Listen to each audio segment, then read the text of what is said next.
بخاری شریف وته ولې وای دا مشهور دی د دې کتاب یو خپل غټ نوم دی چې د مولا صاحب ورته خاوده دی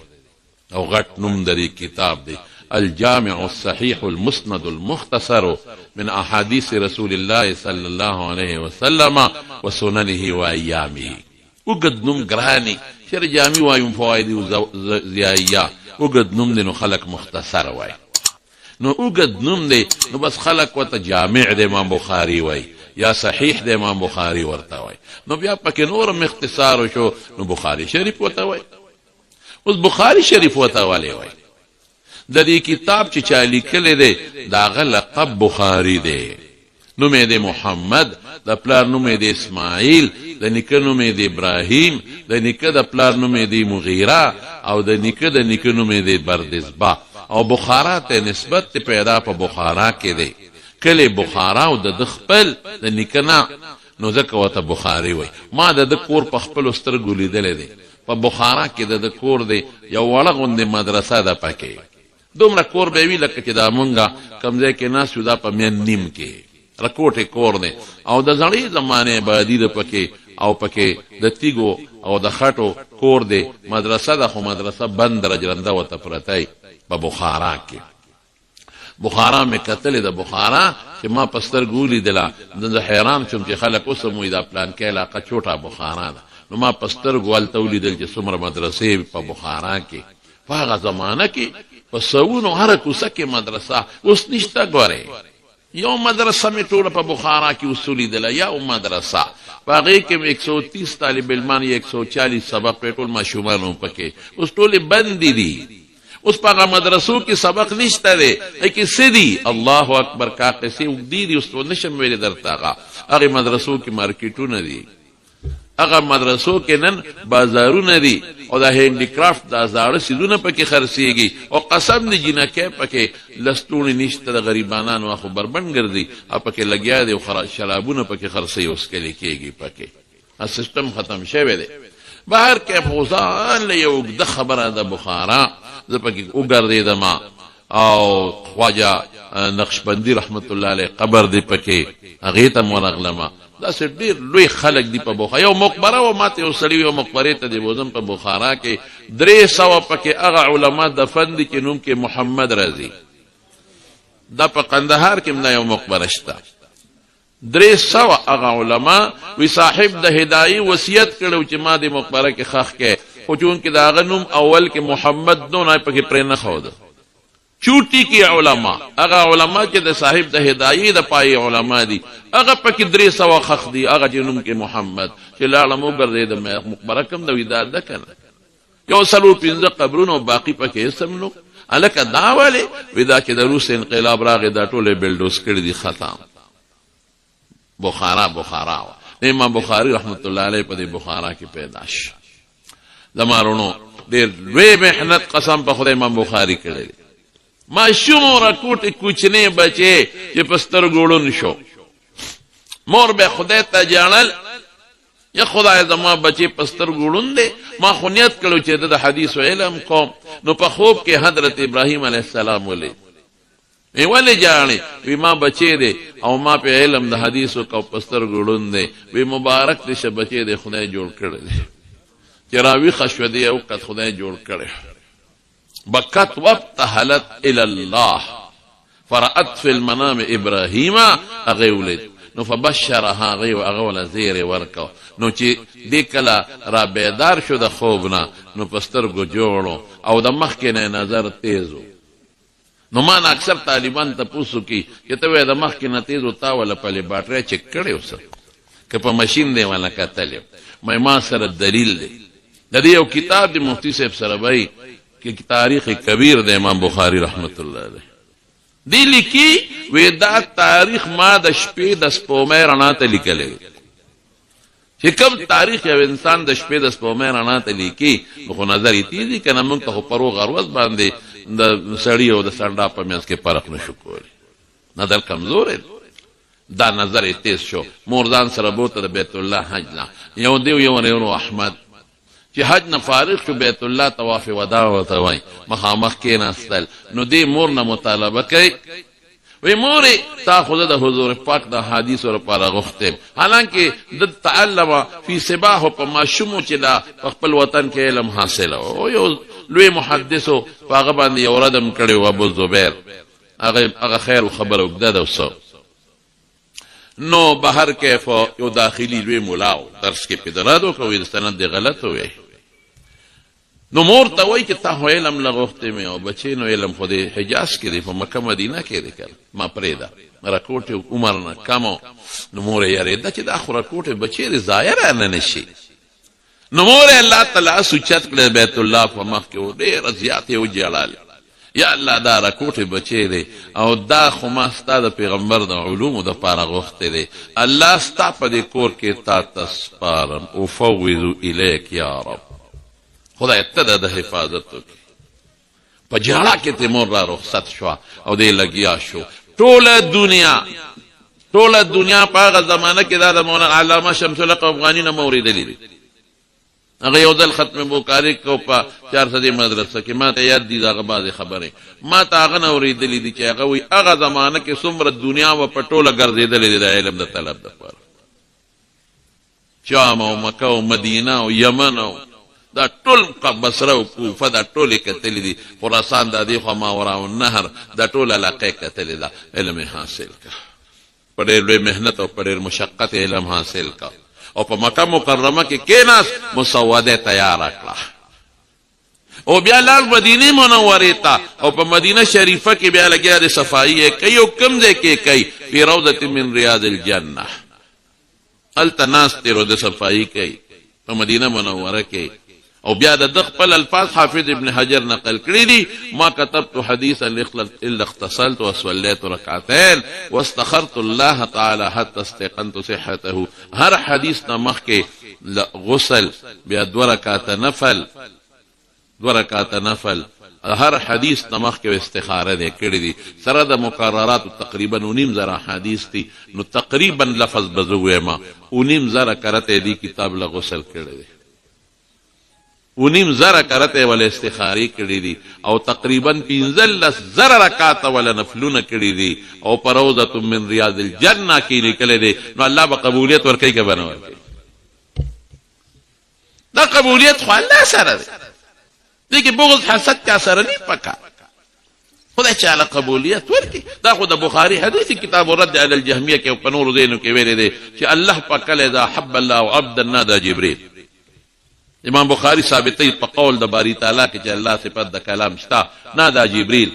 او سوي ان احب فلانا فاحببه توسر منه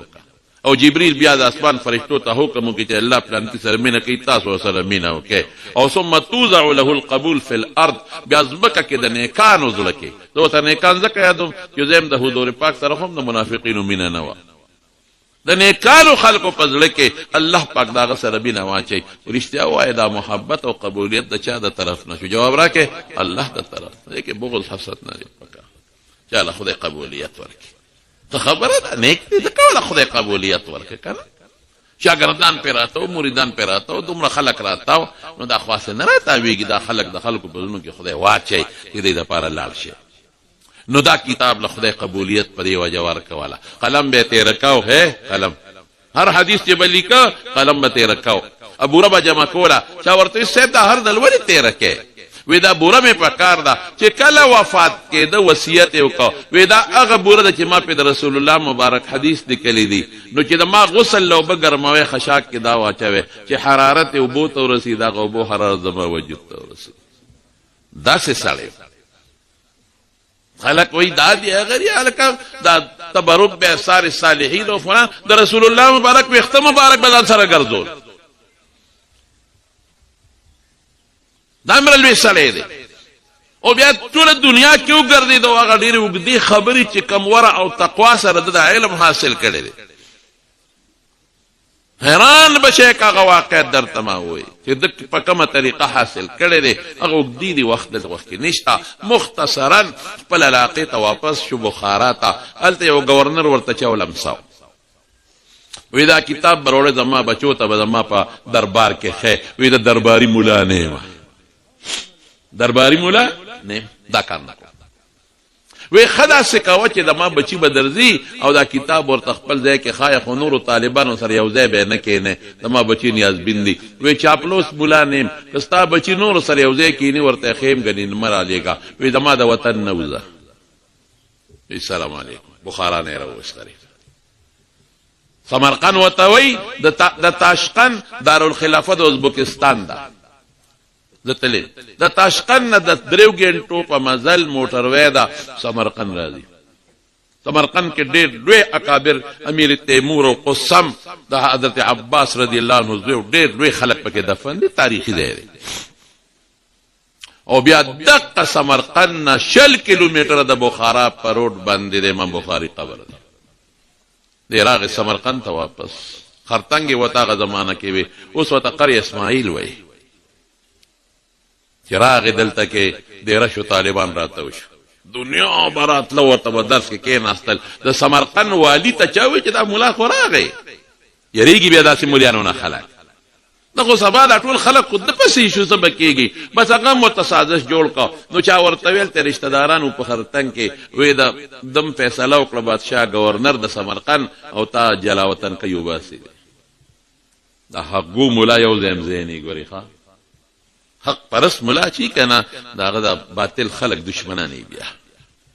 بخاران غریب راوسته د پلان نکواتان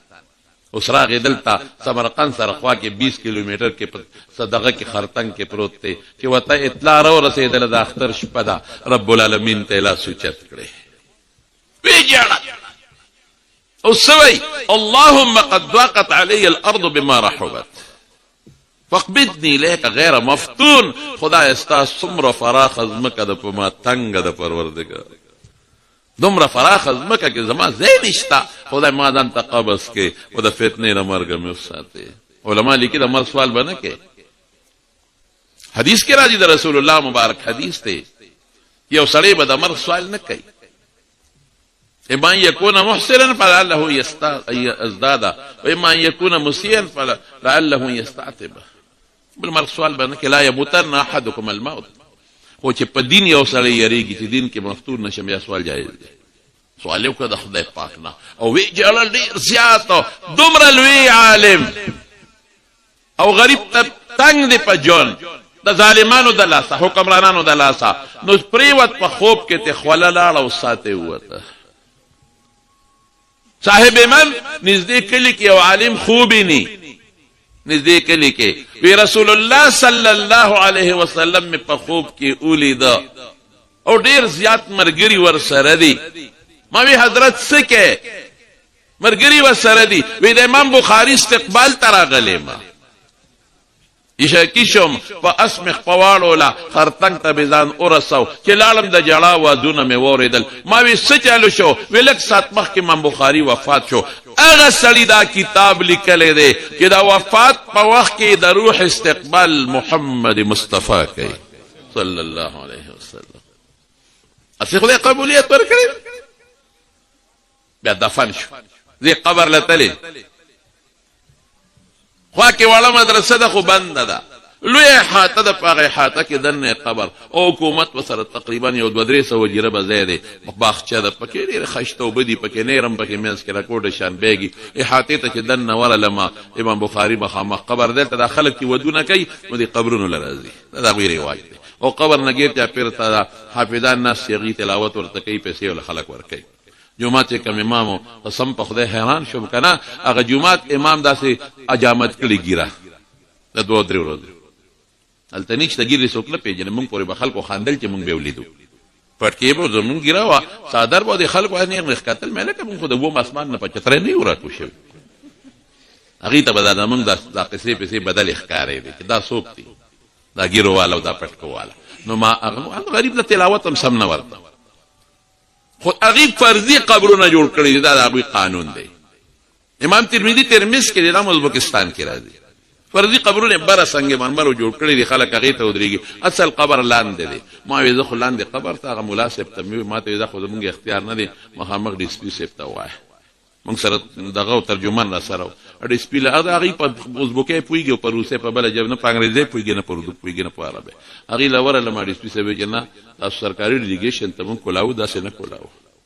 یاره ما ورته وې زه خو سوال نه پیدا کېږي ما ته به خامخا قبر کولاوی زه راغلی دوی ته او عجیبه دا وه چې په دغه کال چې زه تلمه نو امام بخاري ما 14 کرته په خوب کې لیدي 14 کرته په خوب کې ما لیدي ما یو 14 کرته خو ما یاره خطا کېږم بخاري مې مخکې پرته ده یا 12 کرته یا 14 لږ تېر وزم په دې کې ما په خوب کې ما 12 خو ما په خوب کې لیدلی خیر هغه سره بیا تعارف هغه وا په ترجمان په واسطه ما ته وی خضر راځه کولاوم درته خدا دومره خلک د احتجاج براته وکي یو 15 بنټولا او ته به आवाज دې ما نه ما سره څلور مرګري یو د تخبیو ما یو دوست یو قریبي مصباحجي سه یو د مال ماما زیو را سره بریدار شاه یو بل یو مرګري ترجمان وی خو 15 منټه مې دا ما په 15 منټه کار نه کیږي دا خو ما استاد دی امام بخاری خو یو سړی دی یو شخصیت دی د کتاب خیمه و دروازه کولو کا قبر ته لاندې ورکوس شم صاحب قبر باندې شین صادر پروتو د نسبې پیلي کلو او غیر چا پیره خشته ټیلونه مزیدار قالین پروت پر سه پرته وي پکې او چې قبر ته ودرې د مخپوتا زما د په خدای قسمي ارسمه ير شو دا سړی د قبر لاندې پروت حافظ الحديث دومره خدمتونه او د دې باندې چې کوم تکلیفات تیر شوي را مخکې مې شو ټول کوم ازمایښونه او مثلا خلق القرآن او بل خدای پاکه دا دومره لوی سړی دا خو د احادیثو لویه مجموعه لاندې پرته ده دومره لوی سړی د خدای ولی دا هغه کس چې قبر نه خوشبو بتله خلکو به خاورې خوشبو یې له تختولې لاندې پروت دی الله کل مې دماغو کار نه کوو هر څه مې یېر شو یېر سترګو نه جړه روانه وه هغه ډي سپي ما ته وایي حضرت وخت ما باران مې پرېږده هم پوه شو ولې راپسې بند کړه ولاړ چې څه ووایم خدایه ووایم څه اخره کې مې بس زور کو نو خپل سند مې شروع کړ ما ځان نه ونیوه امام بخاري پورې امام او په زوره مې ووی امام بخاري نه مې ونیوه رسول الله مبارک پورې نو حدیث ته انما الاعمال بالنیات د حضرت عمر په روایت او حدیث د اخیری د ابو هريره په روایت دا دواړه مې ورسول ورته ودرېدم دومره لوی سړی امام بخاري خلک وایي مولیانو څه کړي دي علماو څه کړي دي زما وروڼو علماو چې څه کړي دي مور راوړی به ونه کړي دا ښکلې عقیدې چې نن ستاسو محفوظ دي دا د علماو برکت دی دا ښکلې پټکي او ګیرې او د اعمال او د نبوي اخلاق زما قسم په خدای د علماو برکت دی دا نن غونډه مجمع چې تاسو وینئ او دا دومره سلګونه علما چې نن فارغ شو دوره حدیث نه او تخصص په الفقه والحدیث نه دا د دې علماو برکت دی دا غټ بلډینګ مدرسه د چا برکت دی دا د علماو برکت دا دومره تنګې کلی خو به ما هسې ګران دی تنګې خو د ما د زړه سر دی تنګې چې دا د علماو سره دا خلک که به مینه ساتي او ما سره څونه مینه کړې ده او د تنګي مشران علما چې ما ته را مخکې شي او تنګې زما باباجي به یې په 2 سیزونو مخ وخت دی یو دلته درسونه د قرآن ډېر دي یو دلته حاجیان ډېر دي دا خدای پاک مفتي صاحب راوست الله په فضل وکړه خدای راوستو څومره رونق څومره رڼا غیر چاپیره څومره خلکو ته فایده د تصوف د علم د تحریر تقریر دعوت الی الله نور څه غواړئ د تنګي او د ګردونو خلکو ملغلره درته خدای درکړی او څومره علما الحمدلله دا علماو کار دی ګورئ علماو څه کړي دي علما څوک دي پر دلو کوي څه که تور باټینګن دلو کوي دا ستاسو کار دی زما کار نه دی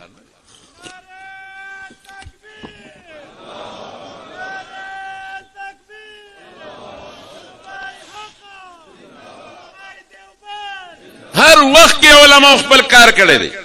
دا د رسول الله مبارک حدیث دا د علماء برکت دی دا د فقه ګڼ کتابونه د علماء برکت دی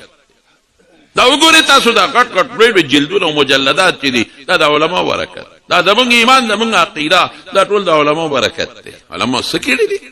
علماء نور څوک دي در سره حلال حرام چې ته پیژنې قسم په خدای دا د علماء کرام او بالخصوص په علماو کې د علماء دیوبند برکت دی علماء دیوبند چې څه کړي مور راوړې به هغسې ونه کړي په دنیا کې خو ګوره نن سبا د علماء دیوبند شیخونه دي. مدینه منوره کې یو عالم درس کاو، زه به ناستم د بابي عمر سره به ناستو، داسې معتدل غوندې وغه زمانه کې د ښه سړی و، داسې ما چې به داسې اورېدل نو داسې تشدید به نه کاو، افراط به نه کاو داسې. نو ما یو ځل ماسخوتن ماښام مازدیګر نه ماښام پورې درس و، ماښام نه پس سوالات و، ماسخوتن به بیا ته ماسخوتن ورنه مور سره کېناستم، خبرې اترې مو سره کول. ما ورسره عربي شروع کړه، خو په ما پوه شو، ما تر اردو شروع کړه. میں حضرت آپ تو اردو بھی جانتے ہیں؟ ہاں. میں اردو کہاں سیکھی ہے؟ میں تو برما کا ہوں، برما اصل کے، لیکن میں نے اردو انڈیا میں سیکھی ہے. میں جی انڈیا کے سکول؟ ہاں انڈیا میں دارالعلوم دیوبند کا فاضل ہوں. وہاں سے مجھ بحری فراغت ہوئی ہے، اور پھر جامعہ آ کر یہاں تکمیل وغیرہ اور یہ کتابیں پڑھے ہیں. تاسې مستر گنوخ کے لاړ. اما تو کیوں روتے ہو؟ ما وی پدې جاړم د خوشاله نه جاړم، لکه د عمر ته چې حضور پاک د جنت د بنگلې وي او د خوشاله نه وجړل، خوشاله نه مې وجړل چې الله نن تا د دیوبند بچي د محمد مصطفی په جمعات کې کېنولې درس تا. افراط و تفریط ته پاک عقیده ښکلې مزېدار. وګورئ تاسو تصوف وګورئ، خلک وایي دیوبند بعضې وایي تصوف نه مني. مې د مولانا اشرف علي په شان پیر براله پیدا نه کړي، د مولانا رشید احمدی گنگوہی پشان به پیدا نه کې، د مولانا حسین احمدی مدنی پشان به پیدا نه کې. دا پیران کنه، دا محدثین کنه، کم باب کې دیوبند علماء خدمت نه کړي. د مارونو خیر خبر وګدل اړه خو ما مخ کې ویلو، مې زه به داسې عامې خبرې کوم چې د دوستانو ته فایده ورسي. نو دا کتاب امام بخاری لیکلی او خیر دی، دا خبر هغه دی ورته طالبان دلیلي اینیو لمي وایي که نه، یا کتاب تعلق هم د رسول الله مبارک د حدیثو سره دی، مضبوط مؤلف او مؤلف ټول د پیغمبر نه تاویږي کنه. بخاری اول نه اخره پورې سنه باس کوي. موضوع علم و روایت الحدیث صدا ذات الرسول صلی الله علیه وسلم من حيث انه رسول. ټول به د پیغمبر نه تاویږي، عقیده مبارک څنګه او عمل څنګه او اخلاق څنګه او ویښته مبارک څنګه او خوب څنګه او حرکات څنګه، ټول پکې داخل. بهر کې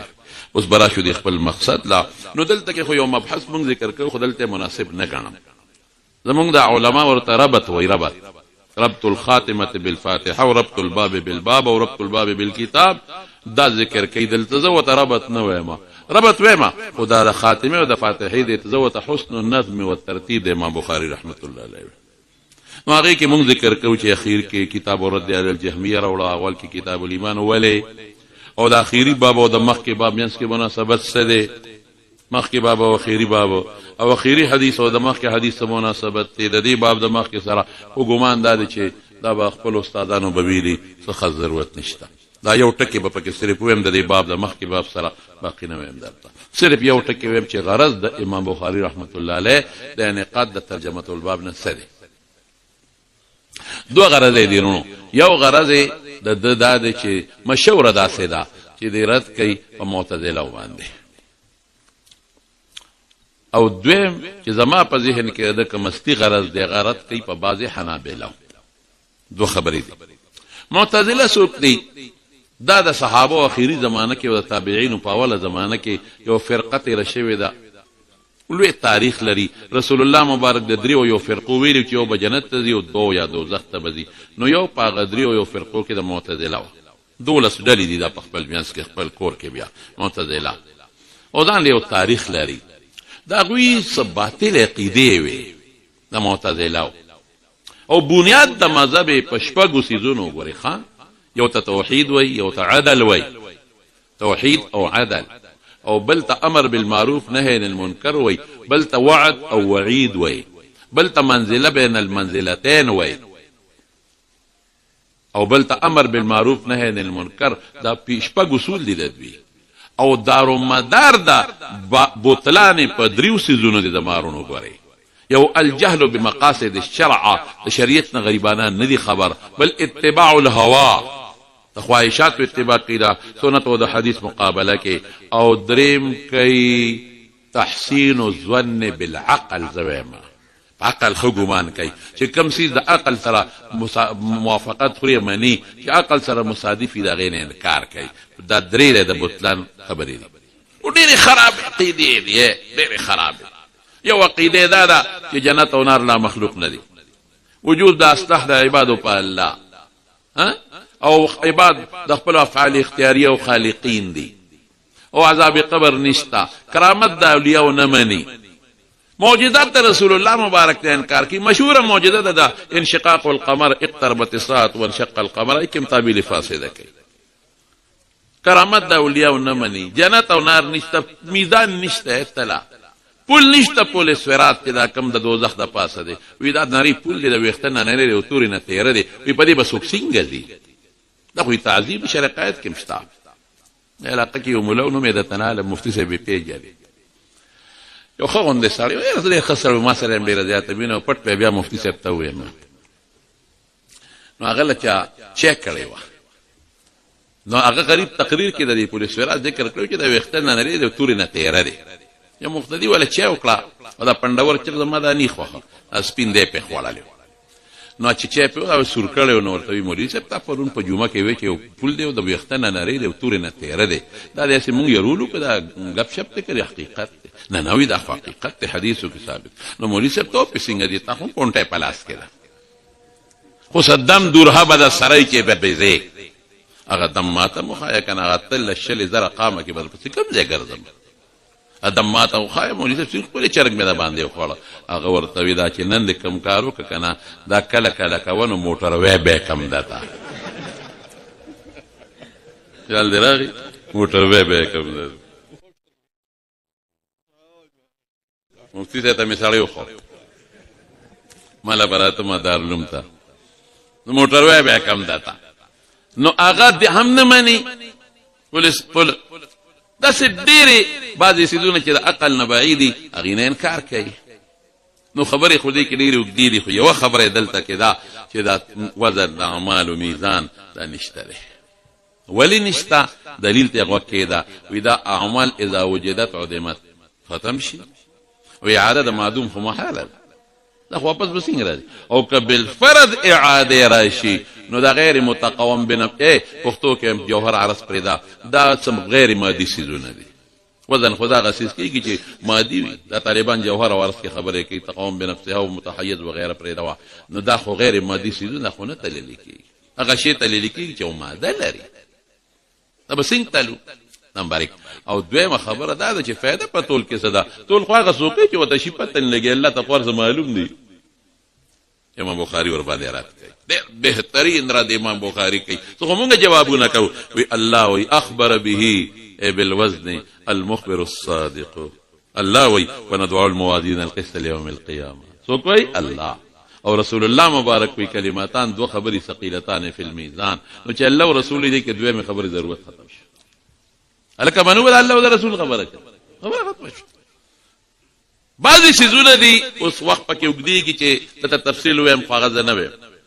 ایمان بالغیب یؤمنون بالغیب غیب ستوي ما غاب عن بداهه العقل والحواس څه شي استاد عقل نه بار دي د حواس نه بار دي او الله وي ایمان ولرو کوم نه لرو تلکه وای کنه زما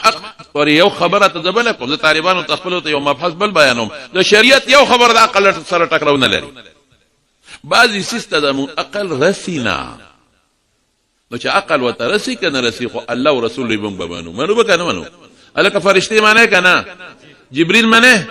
نو جساس خو لیکلي دي حضور پاک ته تاسو کو ای وحی سم سات کې راوړي صحیح حدیث ته سند خمس بوت ټنګېدل سند دی وی څومره وخت کې راوړي دي زین اسمان ته 1500 کال مدل د بخاری حدیث یو اسمان نبل پورې 500 سال مدل د بخاری حدیث بیا دور پس سونه مزل دی وی څومره سات کې تماله وحی راوړي وی قبل ان يرتد اليك طرفك استسترګ نیره پیدل کې ضرر رسیدلی اوس عقل کوم دې ستامني امانو با ولې ته چې وی هلو امریکای ته په یو سرګ رات مخ کې ورسې کې ونه رسې اوس کې اوس دا یو نموذج شو کنه نظیر مثال وته نو دا بعضی سیسته زمو عقل نه رسی خوشاره وشتا منم د قدی باندې ایمان ته ایمان بالغیب وي دا عذاب قبر او غیره دا موږ بعضی خلک ما ته خلک معتدله شته کنيشتا په پدینوم نشته خو عقاید خواره وارشته بدینوم نشته خو عقاید خواره واره اوسم چې ته کرامت د اولیاء او د نور خبرې کې نو دې عقل خو نه دي کنه عقل او تدبیر سینا ماشومان دي کوچنیان واړه دي غریبانه علم په بنیاد عقل نه رسیږي نو دې به فورن اعتراض مفتي صاحب ته یو خبره کړې و دلته کې نو هغې باندې بیا بعضې خلکو سره دونه کړې نو ما د طالبانو درس کې تپوس وکړه دا خو ثابت څیزونه دي قرآن سنت ترې ډک دي او حدیث ټول کتابونه ترې ډک دي نو ما ورته یو جواب وکړ دا چا چې ردونه کړي دي دا د علم په بنیاد داسې پوټې دي کوچني دي دې عقل دومره دې ورته رسېږي نه خیر وخلاص زما خبرې ته متوجه شي در حقیقت خبره مې دې پورې کوله چې دې خدا جواب کوي نور علما ګڼ جوابونه کوي څوک اشخاص په تللی کېږي نام یو قول چې اشخاص تللی کېږي دا ابو هريره حدیث ته انه لا يعطى بالرجل السمين الشحيم لوی سرسری به رابشي العظیم في روایت لا يدن عند الله جناح بعوضة او په مسند د احمد کې د عبد الله ابن مسعود روایت ده په مسند د احمد کې د عبد الله ابن مسعود روایت ما حواله ته درکړه یو سفر کې ناستو نو یو سړیو هغه یو صحابي ډېر نری پیریو نو هوا لګېده نو هغه به اونې نه څانګې نه سره غېښتل نو داسې به لقېده رالقېده نو صحابه وخندل نو رسول الله صلی الله علیه وسلم وفرمایل مما تضحکون څه پورې خاندې من دقت ساقیه دې پنډو ته ګورو ډېرې نری دې پورې خندا راځي رسول الله مبارک وفرمایل لهما اثقل فی المیزان من احد دا دوه نری پنډې د پتله کې د احد د غر نه درنې دي او اشخاص ته لیکل کېږي نو حافظ ابن تیمیه لیکي وی دا به بعض اشخاص ته لیکل کېږي د مسلمان او د کافر فرق راولي الله عظمت مسلمان خی او انور شاه کشمیری رحمت الله علیه زما په ذهن کې په دغه زمانه کې ډېر لوی محدث ځان له باسته هغه لیکي نه وی دا د ایمان او د کفر فرق الله خی د ایمان عظمت خبره پکې وده ده مختصر څوک بېطاقه حدیث د بېطاقې دلیل نه سوي دا به تللی کېږي په کتابونو به تللی کېږي پاڼې او هغه حدیث د بېطاقې دلیل پیش کوي لیکن بعض دې دلته حافظ ابن تیمیه وی دا صرف د ایمان او د کفر تفریقه کې یو کس بېطاقه تللی کوي ټولو نه او انور شاه کشمیری وی نه وی د مؤمن او د کافر تفریقې دپاره د یو به تللی کېږي نور نه طیب څه نور تاویلات علما کوي او حضرت نن سبا خو دا سوال نشته دی یو الزامي غوندې خبره درته کومه ما د علامه شمس الحق افغاني رحمت الله علیه اورېدلې ما غډېرو مجالسو کې ناسته کړې ده ما استاد مو ګورې ښه دا تفسیر دا عروس دغه نه مونږ ویلي او د طالب مغه وخت بهر کیف علامه سے فرمایل وی د معتزله او د خیال دی چې ګنې د قیامت پر ورځ کومه تله لګېدلې دا به زمونږ د ګوړې د منډۍ د تماکو د منډۍ تله وي دا هغه الفاظ مې راته وایي هلکه تله څه ته وایي شرع قاید دی نه دی ویلی الميزان ما یعرف به مقادیر الاشیاء خبر خلاصه ده د ترمامیټر تله ده حرارت معلوموي برودت معلومیږي زلزله معلومیږي دا خو ټول غیر مادي څیزونه دي چې دنیا داسې شی پیدا کړه چې غیر مادي په معلومي مقدار نو الله سره بني اوس خبره جز روان دي بلندی معلومیږي رفتار معلومیږي خو دا الزامي رد دی تحقیقي جواب دا دی زمانونو چې یو طلبه د قیامت پر ورځ باندې او باقاعده غټه طلبه حافظ ابن حجر لیکلي دي فتح الباري کې وګورئ هغه دا دی چې یو میزان شته دی حافظ ابن حجر وی وله کفتان دو چابړي به وي داغه د پاره يميل بالحسنات حافظ ابن حجر وی خلافا للمعتزله انهم خالفوا الكتاب والسنه او نؤمن به الايمان به امام بخاري وی واجب لازم دی تلشتا څومره تلدا ډېر اختصار سره تل څومره دا نو داود علیه السلام الله نه تاسو کو وی الله دا تل راته خایا نو الله وتو خولا چې وی خوله به هوش پریوته چې هوش کراغه جړلې شاوی ولې جاړي او خو دومره غټه ده کله واسمانونو زمکه په یو چابړي کې واچي یو ګټ کې زیږي الله زمون په عمل بسنګړ کېږي الله فرمایل اے داود کې زو غړم په یو کجورم ډکول شه اخلاصي په عمل کې اخلاص سره التوازن زیاتېږي نو امام بخاري دلته سوي نور خبرې مې پرې خو دي ودعوا الموازين القسط ليوم القيامه مونږ بکیدو ندعو صيغه د جمع الکه طالبان یو دوه ټکی وین خیر د تنګيږي ما صيغه د جمع ولې الله خو مفرد دي نو متعدد جوابونه دي خو صرف دلته د یو داوم یا خو تفخيما لشانه تبارك وتعالى یا د فرشتو په ذریعہ الله کارونه کوي نو بعض وخت صيغه د جمع استعمالي یا تفخيمي وای کنه او الموازین یا جمع د موزون لکه مجاهیل د مجهول جمع ده، یا د میزان موزان او نسل کې ها دا غي جمع د لکه مصابیح د مصباح جمع ده. نو دلته یو سوال طالبان کوي چې موازین خو جمع ده او تل خو یو وګوره څوک د تعدد د موازینو قائل دي وی د هر عمل ځان لته لدا یا د هر امت ځان لته لدا او راجحه خبره ده چې تل یو ده. نو جمع صيغه ولې وروړه دلته بیا وی تفخیما لشانه کلا الکه تاسو وی څنګه یو کستم وی تاسو تفخیم او تعظیم کوي کنه، او یا وی چې نه دا جمع په اعتبار تعدد د موزونات او دا یا تعدد د میوزن لهم د وجه نه ده. او القسم باندې بیا طالبان سوال کوي دا خو صفت د موازون ده او صفت به حال الموصوف ته موافقت را نه غي، موافقت په افراد او تجمع کې شرط ته. نو دی وی زوات په مقدر کو موازین زوات القسط او یا دا قسط په معنا د قاسطات سره بکو موازین، او یا دا چې وی مصدر چې د صفت د مفرد او مثنى مجموعه کېږي طالبانو ته یا خپل استادانو هغه وجه ویل ده موازین القسط اگر مجاز في الطرف ومجاز في النسبت وغير دون عدلون ليوم القيامه لم اجليه مغشتي لاجل حساب يوم القيامه حساب بمقدر کم او لام په معنا د فی مغشتي فی یوم القیامه یوم نهار ته وی دلته مطلق وقت مراد دی نصوصو کې مراد کیږي او قیامت معدول د قائمتون د ساعت القائمه. نو دلته به تقدیر ولکیدو معنا څه شو مونږ بکیدو موازین القسط معنا به کوتل د انصاف مضاف مضاف الیه نه دی ښا انصاف والا تل پرواز د قیامت اگر وست قائمیدون کې د خامخا پغی بیگدو کم دی بیگدی د تل. نو روایات پکې متعدد دي خراجه اے ذکر تخکل کتاب او خیم مفتی سے بتاسو طویل دي خود کتابونو ځان خپل کتب خانه ده ټول تبویلی دي کې ادمات دو کتاب ډېر خوختي. یو د امام غزالی کتاب دی الدرة الفاخرة في كشف علوم الآخرة،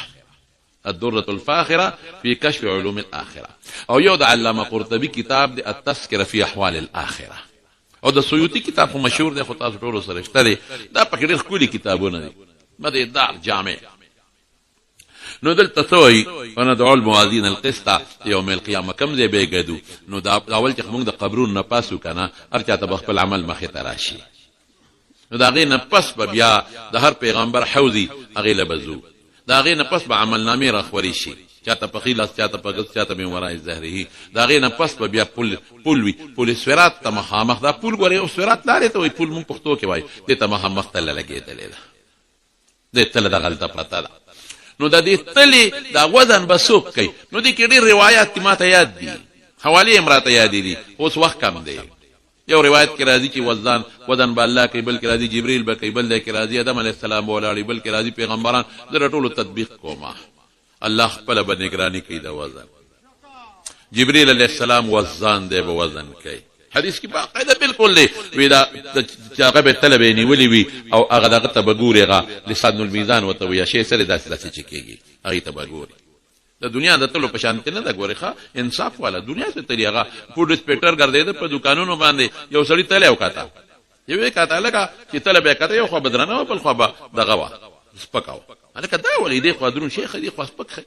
هغه په یو غشتل په بل به ورکول هغه د فود انسپیکټر او توی دا څه مسله ده یره دا تله ده یو اجي صاحب را روانه کا ګورې مونږه مجان وي خپه نشه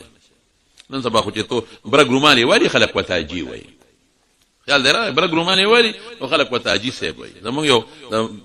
د خبرې پس خبر را یادېږي دغه په خور کې یو عالم او صفات شوی د خدای پاک دی غلجوم یا صاحب زیو هغه وی چې دا برګ رومالي والی درنه مخ کې چې کنه الکه خوش طبيع کوم غره برګ مل مونږ هم کله وو نو چې نیت په پسې تړې نو چې نیت مې وکړه مندلو د ګوندلو د منډې د سوداګر پسې یال لري نو هغه برګ رومال والی سړی په د جی ګمانو کې اجي ني ها یو سړی په لار روانو نو برګ رومال والی خلک اجي صاحب هغه غریب اجدو کړي دوه کسه په بازو کې د اختر پرد باندې د قرباني به مخ کې کو الته په مینا کې او کدا جمره شیطان مخ کې ول خلکو د شیطان وي یو شیطان مخ کې بل وینه قرباني مخ کې الکه بیا هغه د اجي صاحب راغی ورګه نه به تاسو کو اجي صاحب غریب خو حج نو کړي اسه خلکو ته اجي صاحب وي چراغي وی اجي صاحب دا په مینا کې د اختر پروت باندې ته په مکه کې شیطان به مخ کې ولې کو قرباني به مخ کې کوي هغه ته څه پتا و تاسو ټیو غرو یاره ما سره دا خبره مکه بیا ما نه جړا راځي یال نه په دې ځان خلاص کو. الحاصل خبره دې پورې کومه چې سمې وي نو دل ترازی چې جی ها نو وزن جبريل عليه السلام باغا ډنډه نو هغه اجي صاحب راغی برګ روماله والے اپون انسپکټر ته ویله یاره وی دا تل دا وی دا یو خواشي زیات خی بل خو ته کم خی وی دا برته ویم کنه یوسه وی دا ډنډه دی خو لګه وړه کړی دا خلګه وګدره نو دی خو زیات خی دی خو کم خی وی اجي صاحب تا څه پته دی وی مام ډیرو مردالو به یال دی نو دا څه طلبنی لکه زبون دا تلی چي دي هغه انصاف والا طلبای نو جبريل عليه السلام به وزن کوي او حضرت کرام الکاتبین به ولاړی مستند احمد کې حدیث ته کرام الکاتبین فرشته چې تغیب وي چې دا عمل کړی دی او حضرت ملک الموت پم ولاړی ابم ولاړی یوسف داونه وي چې منه مخ کې څه استرا او صاحب من آدم علیه السلام به ټولو بچو ته ولاړی وګوره حدیث ته یا آدم قم فاسا الله بہت آواز کیا آدم قم او بیا بہت سو جعلتک حکما بین ذریتک قم عند المیزان ودریگا رفیقی با آدم علیہ السلام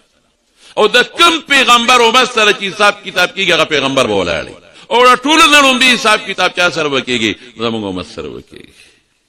او ټول نو مخ کې جنت ته وسوک داخليږي وایا رسول الله مبارک امت او بیا په امت کې د ټول نو مخ کې حساب کتاب بچا سره کیږي الګه ګوري حدیث کې فيه کلام خان طالبان په پیشو دې پټینګيږي ما حضرت ابو بکر صدیق رضی الله عنه سره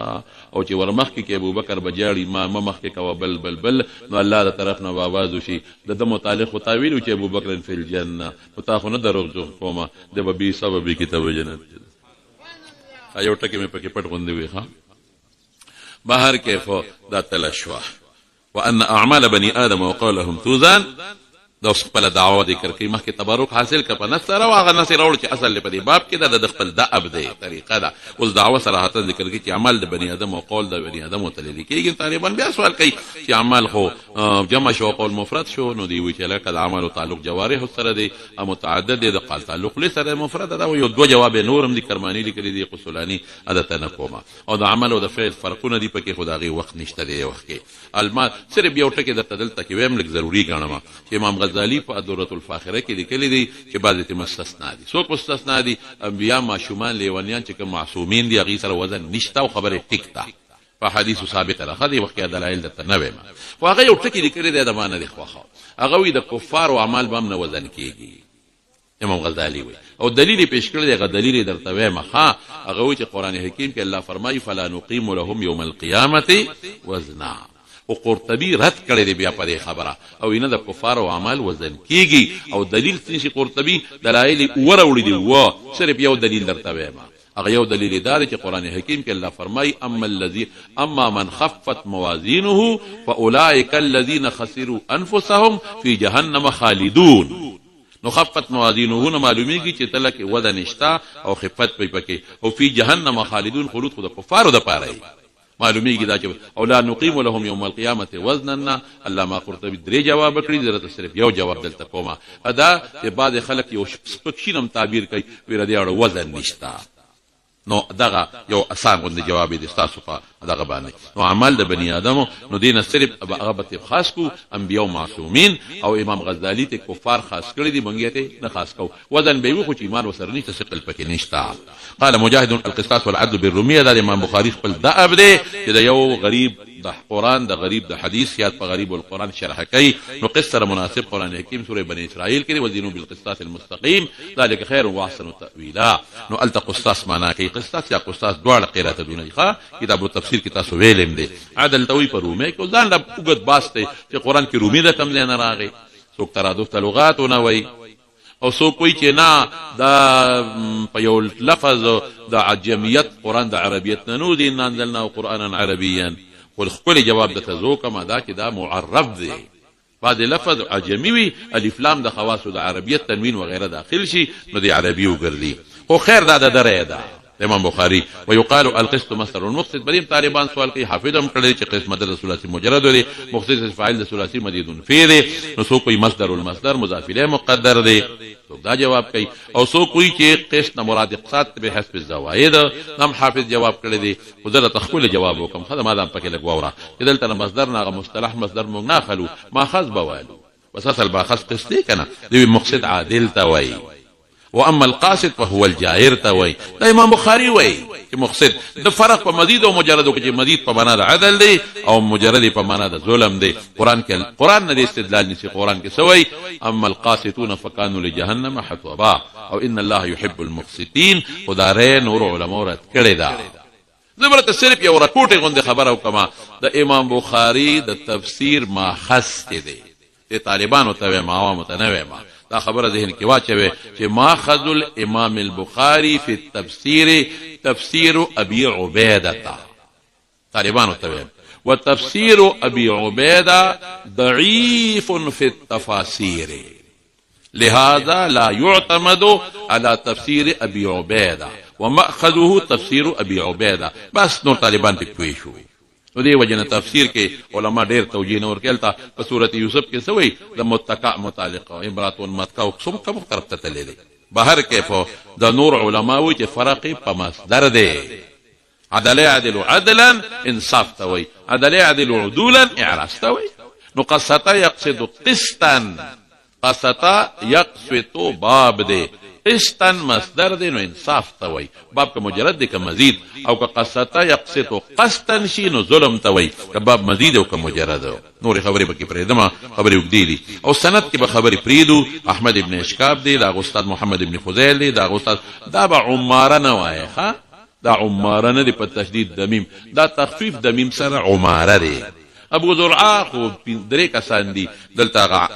حارم دی یا عمر مرتوي ابن جرير بجلي عن ابي هريره رضي الله تعالى عنهم وګ تاریخ ته راویانو خبري بدوي کړي الحمدلله تاسو له خدای پاک جيد محدثين درکړي دي مال نو پکار ختم حضرت مفتی صاحب خپل پکارو دا د مسره محبت ته جماعته وي ما ورته وي مې د عظمت بدري خبره کوم ختم بتاسو کې قال النبي صم كلمتان نو دې کې خوري وګدي خبري زمارونو او زه به مختصره ترجمه کوم ښا مفتی صاحب اجازه دي دوه خبري دي هغه کلمه ما لفظ وضع معنى مفرد ولا قصيبه کې نشته معنا ما يتكلم به ولذا هو كلامان دي او يا با ذكر د جزء مراتنا كل مجاز مرسل العقل حبيبتان الى الرحمن اي محبوبتان فاعل په معنا د مفعول صرف یو ټکی دی حافظ په سوال کړی چې فاعل په معنا د مفعول شي نو دا بغیر تینه استعمالي کېدل ته کې ولې حبيبتان او حبيبان ولې نه نو بیا په خپل جواب کې دا قاعده واجب نه ده جایزه ده جایز دي که حبيبان وي که حبيبتان وي او دلته کې سجع برابر کړه حدیثو کې وته سجع نه وي فاصله وته وي کنه او سلمانی کې فاصله برابر شو حبيبتان الى الرحمن وی ولې راوړو صرف هغه غټه خبره تر غونډوما وی دا تمره لوی اجر په دې دوه کلمو احمد تعالی مقتدی ځکه دا صفت بارکا او دا ابن الهمام ګور وته مبتدا وی نور علماء وی دا خبر مقدم دي تشويقان ثلاثه نسنه لك تشرق الدنيا ببهجتها شمس الضحى وابو اسحاق والقمر مخکدا خفيفتان فجب آسان دي ولا آسان دي په عوام خو وی خبرې دي کنه یا او زبرت په یو ټکی وایم په جبه ولا ثاني دي اے مبني پکې نشته مبني ثقيل په نسبت د معرب وبره حرکت کې ناراضي کنه غیر منصرف پکې نشته کل منصرف دي غیر منصرف ثقيل کسر تنوین په ناراضي کنه مبني نشته او سو تویل کېږي غیر منصرف فعلا پکې نشته فعل ثقيل په نسبت د اسم کنه ور بعد عربت په ناراضي مبني نشته غیر منصرف نشته فعل نشته هغه تنافر د کلمات مشتزرات نشته قدائرها مستشجرات الى العلا تدل الايقاس في مثنى ومرسل ام نشتا او بل بمهمه اقارب المخرج حروف نشتا قبر حرب بمكان قفر والا ام پکې نشتا نو خفيف شو او دام ګوره مجاز سهلتان پکارو خدا رسول الله مبارک په کلام کې ډېر لوی حکمتونه جی ښا اپا جبا ثقيلتان في الميزان تلك دراني دي ولي تل صفتون ولا ذكر الله اكبر تلك دراني تلم ثابت شو ثقلم ثابت شو دراني دي او الله ته محبوب دي دا هر یو د بل دلیل دی په حقیقت کې دا ټول خبر مقدم کما او دا سبحان الله بتاویلا وتمبتدا مؤخرا کما ول دا ترغیبا ویخا هلکوي دوه خبري سړيري خونه دي یو بیا سوي وي ګور الرحمن ته محبوب دي نو مونږ لپاره چې مونږ الله خوشاله کو کنه وای نو په دې خوشاليږي بل ترغیب څه شو په جواب ثاني دي کنه سړی کېږي په نه بل ترغیب سره تل کې درنی دي کنه دا ترغیبات شټول سبحان الله وبحمده سبحانك حسيبه دا دې ما سره علما ناس دي دا خودي په قاضي کې سبحانه ما اعظم شانه ګرل به تحقیق کوي دا مخشري دا علم دی وای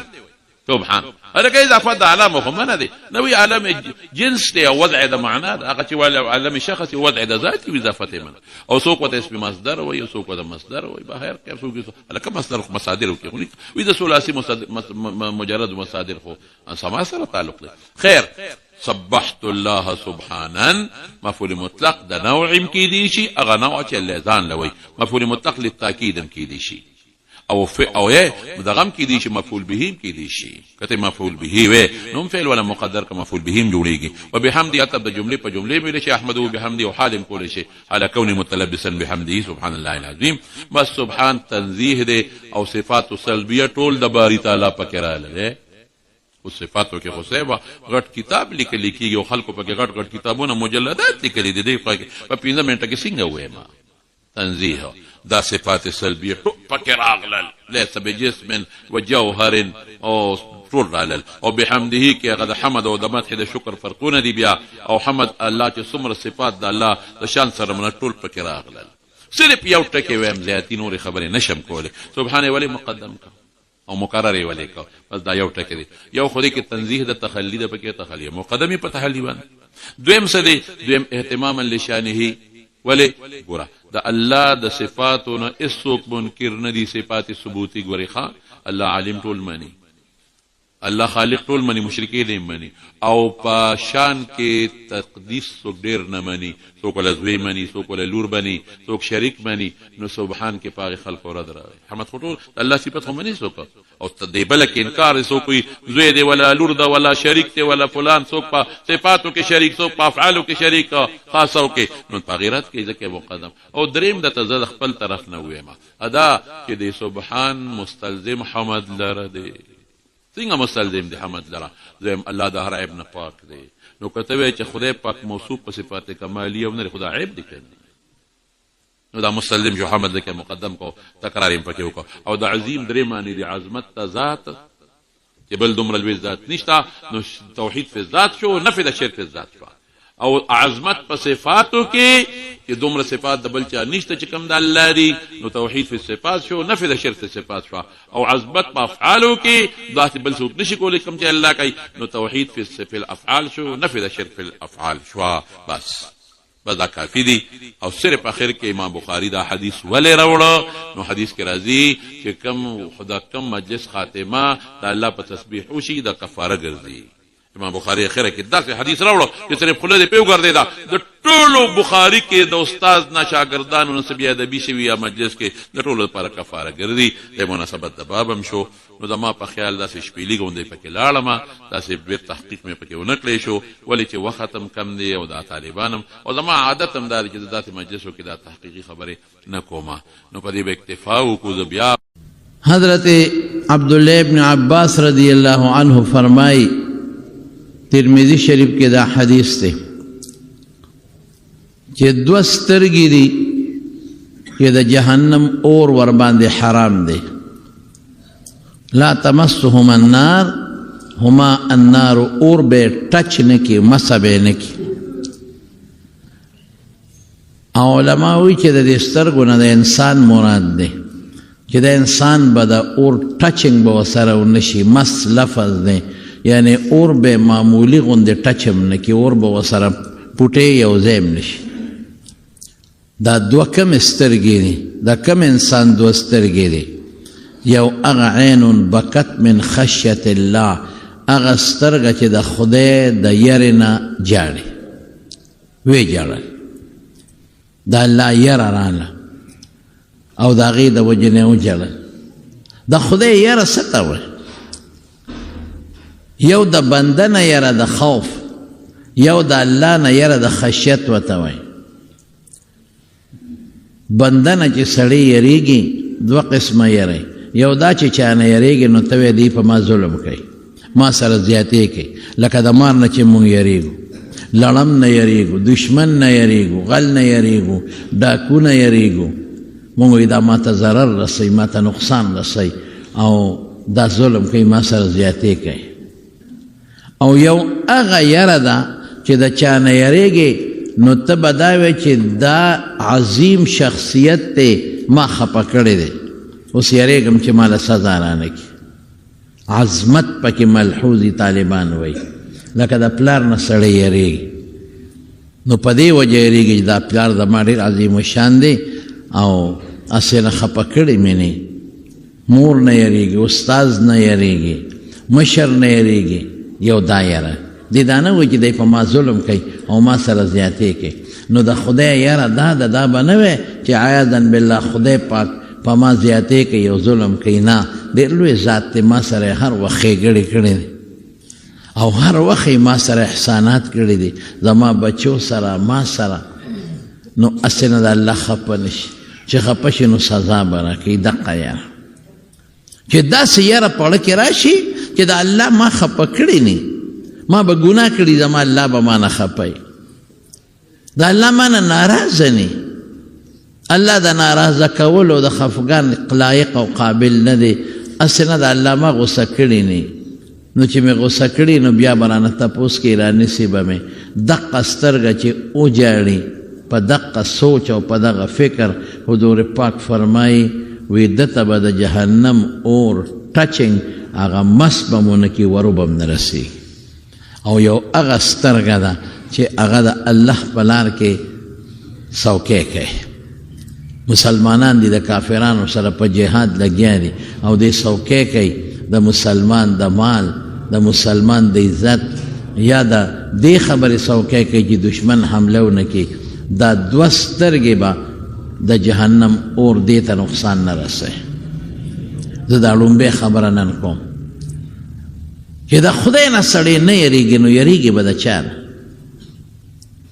او چې الله نه سړی ونه جاړي چا نه به جاړي او قسم دی چې په جړه الله خوشحالېږي څومره چې دی وجړل نو الله دې خوشحاله کړي او چې کله مور د چا نه خفه شي اکثر ما ته بعضې خلک وایي زما نه پلار خفه دی ما سره په جرګه لاړ شه زه یم غلطي مه کوه پلار د جرګې مه بوځه پام کوئ ډېر خفه دی که نه ورنږدې کېږم کنځي مې چې ورنږدې کېږم راشړي مې مې ته دا وکړه که جړه نه درځي په زور ځان جړغونې کا او ورشه لغوندې او دې پلار ته ورترغاړو زه دې به دې رټي دې به دې کنځي خو چې ورشه په دې غېږ کې ورته سر کېږده بس بیا تماشه کوه چې کار سمیږي او که نه سمیږي بیا ما له راشي مولوي صاحب ورلم ومې جړل رټلم مه راځه اخواشه ستا داسې دوسه دله منه به راځې ماله زه ورلم نیخ ما یې وهه هېڅ خبره نشته ما له ستا وهل فخر زه پرې خوشحالېږم او دې غېږ کې ور پرېوتم وی په ما نه زما نه زیات وجړل او ځان ته یې رانږدې کړم او ښکلی کړم مسله سمه شو ډېرو ته مې دا چلونه ښولي دي خدای ښه کړی مشر ورور دی رانه خفه دی جرګه را سره لاړ شم جرګې په روډولۍ کې مه کوه دې کې خبرې زیاتېږي ورشه معافي غواړه وی نه زیاتې د هغه دی مې که د هغه هم دی بیا هم ورشوی خیر دی ما نه غلطي شوې ده ما معاف که په دې خو ته به دې نه ښکارې لږ ورته یو پوټی وجاړه ته تماشه کوه مشر ورور خو د پلار په ځای وي چې ډېر نرمېږي او که نه نرمېږي نو چې بنده په جړه خوشحالېږي او د دنیا هر څه درته معاف کوي نو رب به نه خوشحالېږي او دا جړاګانې خو زموږ ښکلي مبارک پیغمبر کړي عایشه صدیقه رضی الله تعالی عنها فرمایي وایي د شپې به حضور پاک منځ کوه په منځه به ولاړ او جړل به ولجوفه عزیز کعزیز المرجل وی دې سینې به داسې غرار کو لکه کټوی چې جوشیږي او غرار کوي الله د یارې نه حالانکه په پیغمبر مبارک د خدای سیره وه هغه قد غفر الله له ما تقدم من ذنبه وما تأخر د پښتو خبره مخکې وروسته هر څه ورته خدای بخلي لیکن دا الله عظمت چې الله ستا خو په ما ډېر لوی احسان دی ما له خدای پیغمبري را کړی ما له خدای جنتونه را کړي الله را نه خفه نه شي ای پروردګاره پوټې غوندې ناراضه رانه نشي ګوره او پیغمبر نه چې معمولی ناراضګي راشي ګناه نه کوي پیغمبر خو چې معمولی ناراضګي ته د الله راشي داسې بعضې وخت زموږ د طالبان ورته لغزش او ذلت ورته وایي داسې بعضې وخت کې هغه معمولی غوندې داسې یو حرکت وشي چې هغه الله ته خوښ نه نو بیا داسې چلم ورسره کوي لکه یونس علیه السلام سره چې وکړو د کب ګېډې ته ورسو بیا داسې چلم ورسره کوي لکه آدم علیه السلام چې د اسمان نه دنیا ته راکوز کړي بیا داسې چلم ورسره کوي لکه بعضې پیغمبرانو چې رانیولي دي او بیا خدای پاک ته توبې ویستې دي او رب العالمین معافی ورته کړې. نو حضور پاک به داسې جړل چې عایشه بی بی فرمایي وی داسې به جړل چې لجوفه عزیز کعزیز المرجل، لکه چې سینه غرار او سینه جوشیږي، داسې به پیغمبر جړل. نو چې ښکلی مبارک پیغمبر جړیږي الله ته، او چې کله جړلی دي نو الله فرشته رالیږلې ده چې ورشه جبریل یې رالیږلې دی بله فرشته چې تپوس دې وکړه څه مقصد دی. الله ته هر څه معلوم دی، خدا شیخ ښکاره کوي. مونږ له جړا نه راځي، مونږ جاړو نه خدای ته، چې نه جاړې خدای ته، خدا ته کبر کوي. لکه پلار د نه خفه دی ورته ورشي ورته ورته نیغ داسې د بدماشۍ په سټایل او په انداز ولاړې، دا خو تکبر دی، په دې خو پلار نور هم خفه کېږي چې ته ځان عاجزه کړې، سر ښکته کړې له غوندې او ځان ټیټ کړې او معافي وغواړې، نو پلار خوشحاله شي. دقسې رب العالمین دی، پلار زر نه خوشحالېږي، په خدای چې الله زر خوشحالېږي. پلار معافي نه کوي، په خدای چې پلار الله پاک فوراً معافي کوي، زر دې معاف کوي. د سلطان صلاح الدین ایوبي چې د خو ډېر زیات جهادونه کړي، بیت المقدس یې فتح کړی. د چې مصر ته تلو، په مصر کې یو علاقه ده اسکندریه ورته وایي، هلته د دریاب په غاړه د سلطان صلاح الدین ایوبي قلعه ده هلته، او په ګټو باندې پکې لیکل شوي دي، په ګټو. وایي ګوره دلته مصر ته هم دې را رسېدلی دی او دا علاقه هم د فتح کړې ده. لویه قلعه را سلطان صلاح الدین ایوبي دغه علاقې ته هم رسېدلی دی. بیت المقدس یې فتح کړ او چا سره یې جګړې وې؟ چا سره؟ انګریزانو سره. انګریزان خو چې اوس په کم طاقت کې دي، صلیبي جنګونه وو، هغوی به صلیب اوچت کړی و، دا د هغوی نشان دی، او دوی به د اسلام بیرغ او جنډه اوچته کړې وه. نو سی به یو ځای کې جهاد و ښه مضبوطه، او انګریزان ته گیر چاپیره راتو شو، او اطلاع ورته راورسېده چې انګریزانو له بحري کشتۍ را روانې دي، کومک را روان دی د وسلې. نو هغه زمانه کې یو بزرګ هغه له ورغې چا ورته وایي ورشه دا پلانکې بزرګ دی او ډېر نیک سړی دی، او دی چې د الله نه سوال کوي نو خدای پاک یې دعا قبلوي. نو دی سلطان صلاح الدین ایوبي ډېر زیات خدای ته وژړل چې یا خدایه که دې جنګ کې موږ شکست وموند، خو بیت المقدس څه کوې چې د شام او د فلسطین دا ټوله ځمکه د مسلمان د لاسه وځي. الله دا خو مقدسه ځمکه ده، دا خو مبارکه ځمکه ده، ارض الانبیا د پیغمبرانو ځمکه ده، ربه دا خو زمونږ د لاسه وځي. او چې دا کم کومک مې واورېدل چې انګریزانو له په سمندر دریاب کې را روان دی، د دې طاقت ما سره نشته پروردګار. ټوله شپې خدای ته وژړل. نو سهار وختي هغه بزرګ له ورغی، هغه ته یې دقسې په دې کونډو لاسونه کېښودل، وی حضرت تا له راغلی یم، د الله د دین دپاره جنګېږم، زما پکې نور څه نشته، او د بیت المقدس فتح ډېره زیاته نږدې ده، ډېره نږدې ده. اسم بزرګ و نیک سړی، خو دا ده چې ومېلېدل چې او باوثوق راته پته ولګېده چې د انګریزانو دپاره کومک را روان دی، مدد را روان دی، او کشتۍ بحري بیړۍ را روانې، بحري بیړۍ هغه زمانه. طاقت نه لرم، تاله راغلیم د الله په دربار کې سوال وکړو. هغه بزرګ دا سر ښکته کړه، د هغه زمانې لوی عالم او بیا سر اوچت کړه، وی سلطان صلاح الدین ایوبي ستا اوښکو بیګا د دشمن بیړه په سمندر دریاب کې غرقه کړې ده. مانه دعا مه غواړه، مانه دعا مه غواړه، زه به دعا درته کوم، خو چې کومې بیړۍ را روانې و تا بیګا کومه جړه خدای ته کړې ده، هغې اوښکو هغه داسې و چې شلغشي و غشي، هغې د دشمن بیړه تباه کړې ده. واقعي چې پته ولګېده د دشمن بیړۍ ټولې سمندر دریاب کې غولی راغلې وه، بیړۍ په دریاب کې غرقې شوې وې. نو الله پاک سلطان صلاح الدین ایوبي له بیت المقدس په لار سوال کړ، دا په جړا وله خدای ورکړه چې خدای پاک ته وجړل. هغه بیت المقدس چې زمونږ لومبۍ قبله وه، یعنې د بیت الله نه مخکې صحابه کرامو 14 میاشتې سره د حضور پاک دغه بیت المقدس ته منځونه کړي، او د دنیا پیغمبران د هغې په خوا کې دفن دي، د دنیا پیغمبران.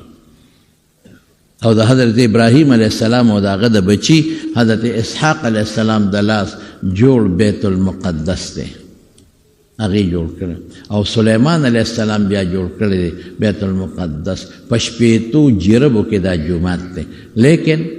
جړه ورکه سلطان صلاح الدین ایوبي وجړل نو خدای ولا ورکه، خو چې کله ناچ ګانا او سندرې او خندا خوندي راله نو هغه بیت المقدس د مسلمان د لاس نه ووته. دویم جړه ورکه، خندا لرې کړه،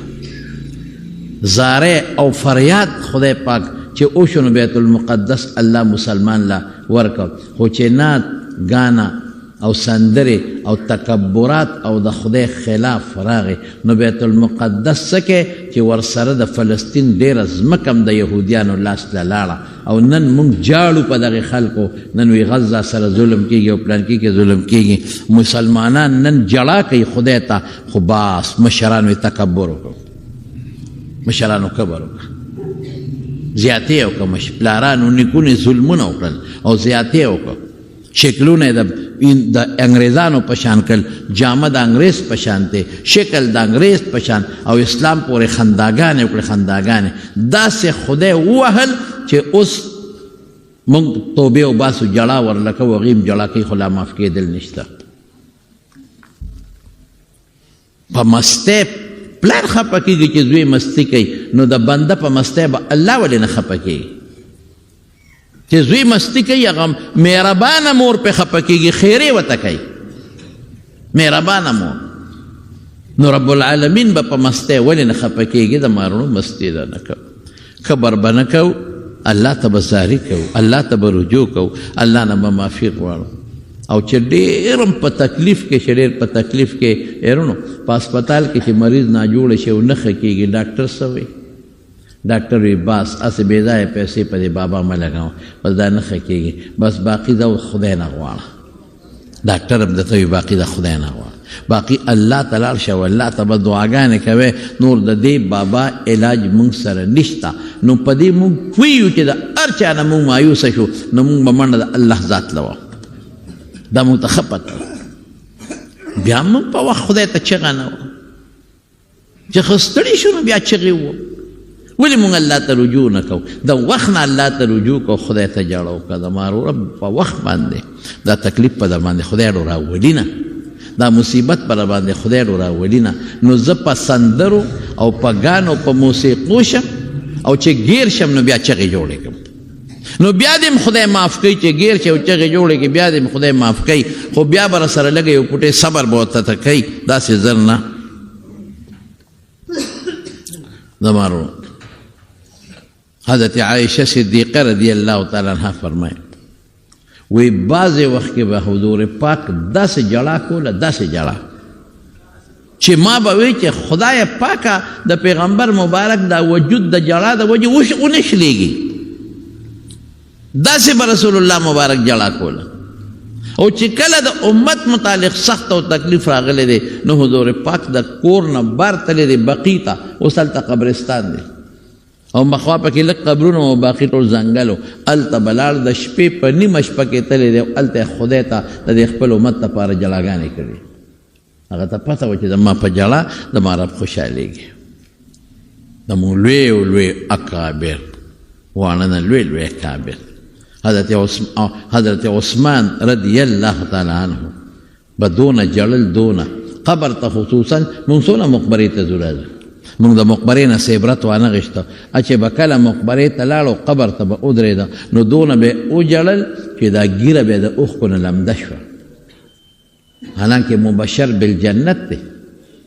رسول الله صلی الله علیه وسلم په هغه د جنت زیری کړی. جنت لسو صحابه وی په یو مجلس کې نومونه اخیستلي چې فلانکې په جنت، فلانکې به جنت ته دي، فلانکې. نو 3 نمبر نوم یې د حضرت عثمان اخیستی. یو ځل په احد په غر د پاسه حضور پاک هم ولاړو، ورسره حضرت ابوبکر صدیق هم ورسره حضرت عثمان هم ورسره حضرت عمر هم، او دې کې دا غر اوجړقې زلزله راغله. اوهو رسول الله صلی الله علیه وسلم د خپه مبارک اوچته کړه او دې غر له داسې راوبروله، وی اسکن احد غلی شه احده، جړقېږي. انما علیک نبی یو در باندې پیغمبر ولاړ دی، و صدیق یو صدیق ولاړ دی، و شهیدان دو در باندې جمدي شهیدان ولاړ دی، یو حضرت عمر او یو حضرت عثمان. خو قسم دی رونو چې قبر ته به ودرېد نو داسې به یې وجړل چې ږیره به لمده شوه. نو چا ورته وی د جنت ذکر کېږي او د دوزخ جړا نه کې، او چې قبر ته ودرېږي نو جړا کې. او ورته څه وی ما د حضور پاک نه اورېدلی دی چې قبر د اخرت په منازلو کې لومبی منزل دی، لومبی پوړی ده. که دا د چا ښه شو وروستو د دې نه ښه دی، او که دا د چا خراب شو وروستو د دې نه هم سختې دي. مونږ په خپلو اوږو مړي یوسو، پلارم یوړه، نیکم یوړه، مورم یوړه، نور رشته داران هم یوړل او په قبر کې هم کېښودل، لیکن مونږ د دې قبر نه څه عبرت وانه غوښته. مونږ په دې مقبره تېرېږو، مونږ ته څه عبرت وانه غوښته. او حضور پاک فرمایي وی لاړ شئ قبرونو ته د مړو ملاقاتو کې. ولې؟ وی دا سړي ته اخرت را یادوي. مونږ ته خو قسم دی که اخرت را یاد، مونږ خو د قبر نه څه عبرت وانه غوښته. مونږ له خو جړه قبر ته رانله، زمونږ لونه خو سخت دي، دومره سخت دي زمونږ لونه. او سخت له متعلق قرآن شریف کې الله تعالی فرمایي فویل للقاسیة قلوبهم من ذکر الله اولئک فی ضلال مبین. وی کم زړه چې سخت دي او د خدای د یرې نه په ده کې جړه نه راځي، الله ویلون یو معنا دا ده چې دته د خدای د طرف نه به هلاکت ملاویږي، هلاک شو. او یو علماء لیکلي د پیغمبر مبارک حدیث دی چې ویل په دوزخ کې یو کنده ده روزانه، حالانکه هلته ورځ او شپه نشته، دا د دنیا د ورځې حساب دی. روزانه دوزخ د هغې کندې نه په خپله 70,000 او یا زره کرته امان غواړي، دوزخ ته امان غواړي. ویل للقاسیة قلوبهم، هغه خلک چې ونه سخت وي او لکه یره نی من ذکر الله، د الله طرف ته او د الله یاد ته اړه نه مایل کېږي، ډېر سخت دی، هېڅ پروا نه ساتي، کبرجن دی، متکبره دی، نه خدای یادوي نه د خدای قرآن لري. نو الله فرمایي اولئک فی ضلال مبین، دا په ګمراهۍ کې پراته دي. د ګمراهۍ بیا مختلف شکلونه دي، یو شکل یې د کفر دی، یو شکل یې د فسق او د فجور دی، دا په ګمراهۍ کې پراته دي. ورونو چې درنه کېږي نو خدای ته جاړئ، لږ غوندې مانځه له راځئ جومات کې یو ګوټ ته کښېنئ، تسبیح راولئ او ذکر کوئ لا اله الا الله. د الله د قیامت ورځ قبر دا ځان ته رامخکې کړئ، په خپله جړه درځئ، د شپې پاسئ او 2 رکعاته تهجد کوئ، الله ته ودرېږئ. مونږ خو محتاج یو الله ته، د دنیا په دې مال او متاع مه کوئ، بروسه دا درنه پاتې دي، ډېر لاړل او مونږ هم ترې روان یو. او لږ پاسئ الله ته، لږ دقه د اخر شپې په پاسېدو او د اخر شپې الله ته په ودرېدو په جړه، زما قسم په خدای چې الله خوشحالېږي. حضرت عمر فاروق رضی الله تعالی عنہ څومره لوی شخصیت، څومره لوی، دې مبشر بالجنت دی، او یو ځل نه حضور پاک بار بار دله د جنت زیری ورکړی دی، بار بار. خو چې دا د آخرت به ورته رامخکې شو او قبر به رامخکې شو او د الله تعالی دا پکړ دکړ چې کوي دا به ورته رامخکې شو، نو بیا به حالت بدلو، بیا به څنګه جړل. صحابه وی د سار مونځ به کو او عموما به په مانځه کې سورت یوسف تلاوت کو. وی اخیری صفونه خلر صفونو کې आवाज غټو درونو، په اخیری صفونو کې به مونږ د حضرت عمر سلګې اورېدې. حضرت حذیفه ابن الیمان هغه صحابي چې هغه سره د حضور پاک رازونو، رازدار د پیغمبر صاحب السر. نو چې کله حضرت عمر فاروق رضی الله عنه بادشاه شو، امیر المؤمنین، نو یو ځل یې راوغوښته، وی حذیفه دلته کښېنه، وی تا سره خو د حضور پاک ډېرې پټې پټې خبرې پرتې دي که نه؟ وی او امیر المؤمنین دې اړه کې مې پرتې دي، خو هغه ما سره د حضور پاک راز دی، زه ویلی نشم. او چې څه راته ویلي دي اوس چې ګورم کومه خبره مخې له راځي نو ما ته رایادېږي چې دا خو حضور پاک ویلې وه چې کومه خبره مخې له راځي نو ما ته رایادېږي چې دا خو له دواړو جهانو مبارک پیغمبر ویلي ورته یې وی حذیفه منافقین یې درته ښولي وی او امیر المؤمنین دې زړه څه کې مې د منافقینو لیست پروت دی راته یې ویلي دي فلان کې د فلان کې زوی منافق فلان کې د فلان کې زوی منافق فلان کې د فلان کې زوی منافق دی راته ټول ښولي خو ګوره امیر المؤمنین که ته رانه تپوس کې نو درته ښولی نشم ویل ما ته ټول پیغمبر مبارک ښولي هغه یارېده که یو خو ما ته پیغمبر ویلي چې دا به چاته نه ښیي دویم دا که درته وښیم دی خو سرتې درې شروع پې ونه کړي او پیغمبر مبارک په منافقین نه وجل وی امیر المؤمنین لږ کې مې پراته دي خو درته یې ویلی نشم حضرت عمر وجړل سلګۍ وویل سلګۍ امیر المؤمنین دی ورته یې وی حذیفه ما ته مه ښایه یو نظر پې واچوه چې د عمر نوم په دې کې شته او که نشته نظر واچوه څومره لوی شخصیت خو د الله یره به راله نو بیا به په دې نه پوهېده رپېده به بیا الله خوشحالېږي بس چې څومره د الله نه ته په زړه کې یره وکې یره په خدای چې الله خوشحالېږي موږ د خدای قرآن اورو موږ پې تنګېږو سار مانځه کې که ملا صاحب تلاوت لږ زیات کړي رښتیا وایه تنګېږو که نه استاد جي دا دونه اوږد تلاوت دی کې خو بوډاګان هم دی پلان بوډا غږ نه کوي خو دی بوډا به نه کوي موږ په روجه کې په ختم تنګېږو چې څوک پکې اواز وکړي هلکه ختم به که خیر څنګه چل دی کله شروع کوو یو به م پاسي یاره څوک نه ودرېږي خلک ودرېږي خو دا دکې چل دی بل به م پاسي یاره بس څوک نه ودرېږي مناسب بیا ادبي کېږي د قرآن شریف الله اکبر پلین کوچ ته خو 15 ګنټې دغلته ولاړې ستړی خو نه شوې په لاره روانې ملګري د سره ودرېد او ګپ شپ شروع شو یو ګنټه ولاړې په ګپ شپ نه ستړی کېږي نه د خوله ستړی کېږي او نه د کونډی خوږېږي او د چا واده له چې لاړ شي او هلته د روجو په انتظار ناست دی نو یو ګنټه په انتظار په واده کې ناست دی نه د کونډی خوږ شوې او نه ته ستړی شوې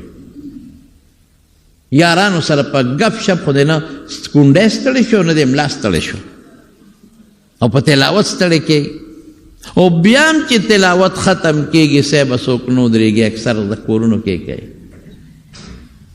پې تنګېږو مونږه الله اکبر لیکن وفد د نجران راغی د عیسایانو وفد حضور پاک لراله له عیسایان دي عیسایان مسلمانان هم نه دي او چې څنګه د دواړو جهانو مبارک سردار راتلل او کېناستل نو حضور پاک ورته د قرآن شریف یو څو ایتونه وویل کافر دی ګورې کافران دي عیسایان مسلمانان نه دي او چې څنګه یې ورته د قرآن شریف ایتونه شروع کړل د هغې د سترګو نه زارو قطار اوښکې روانې شي او فورا وی بس بس بس نور مو وایه نور مونږ تپوس نه کوو نور هر څه مونږ ته معلوم دي مونږ ته ایمان ښایه مونږ ته اسلام ښایه حقه د پیغمبر د قرآن په اورېدو د زړه نه درد روچت شو د سترګو کې د اوښکو په شکل وبید او خدای پاک ایمان ورنصیب کړو او قرآن شریف کې الله فرمایي اذا سمعوا ما انزل على الرسول ترى اعینهم تفیض من الدمع مما عرفوا من الحق چې قرآن یې واورېد د حضور پاک نه بس ویې پېژنه چې دا حق کتاب ویې پېژنه په اساس یې وپېژنه او سترګو نه اوښکې روانې شوې یقولون ربنا آمنا فاکتبنا مع الشاهدین بس الله مونږ ایمان راوړو مونږ څونه قرآن اورو څه پې مونږ نن په موبایل نه ستړي کېږو ټوله ورځ که کور دی نو موبایل که دوکان کې ناست یو موبایل که په ګاډي کې ځو راځو موبایل که مقبره کې ناست یو موبایل که په موټر سایکل روان یو موبایل بچی د موږ نه پاتې د بچو تربیت هم نشته یقین په خدای که جومات کې راستم یو زنانه راته ټلیفون کړی و دې م څه کال یو نیم پوشابه کېږي ته مولوي صاحب څه وظیفه راته وښایه مې ولې وی خاوند مې بس د موبایل نه سر نه اوچتی چې ډیوټۍ نه څنګه راشي بس موبایل راولي نه مونځ شته مانځل دغه موبایل نه د بچو تپوس شته بچي ما نه یریږي دی ورته غږ نه کوي او که زه ورته یم چې یې سړیه لږ دا شی په کار چپ ما د کاره مو باسه څه کار دی موبایل کې لګیا دی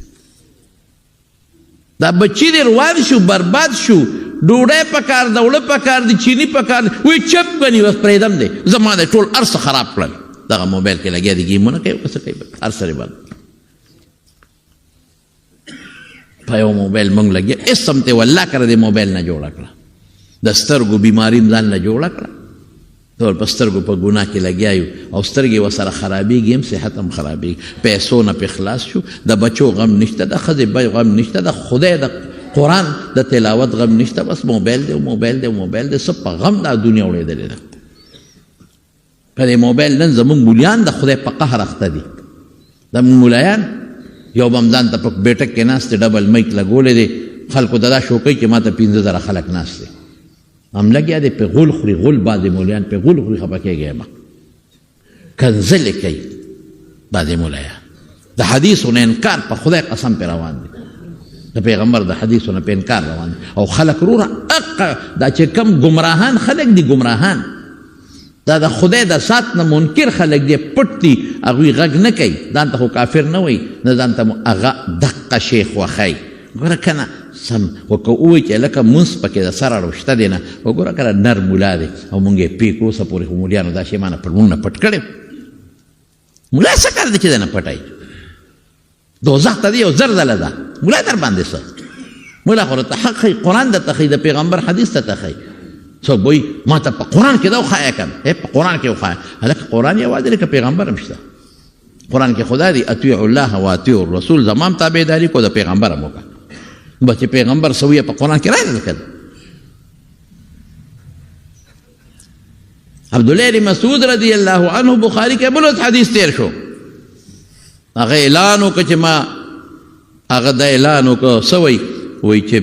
په دې انسان چې دا خالونه لګوي پخوا به خلکو د زنانو دلته خالونه لګول خالونه یا غاښونه نري کوي د حسن دپاره غاښونه او یا په سر کې د زنانه ویښته لګوي د زنانه ویښته که دا کاریګره ده او که دا څوک یې کوي په دې د خدای لعنت دی د خدای په قرآن کې پې لعنت دی نو یو ښځه وله راغله ورته وایي تاسو وایي چې په خدای په قرآن کې په دې لعنت دی وایي ما خو ټول قرآن لټ په لټ ما پکې دا ټکي ونه موندل وایي ښه وایي تا قرآن کې دا ایت لوستی دی چې اطیعوا الله و اطیعوا الرسول د خدای تابعداري وکړه د خدای د پیغمبر وکړه وایي یو دا خو پکې شته نو خو چې پیغمبر ووایي نو د خدای د قرآن نه ثابته شو که د پیغمبر خبره د خدای قرآن کې شته که نه ولکم فی رسول الله اسوة حسنة پیغمبر ستا دپاره نمونه ده که نه قرآن خو متن د پیغمبر شرح کړی ده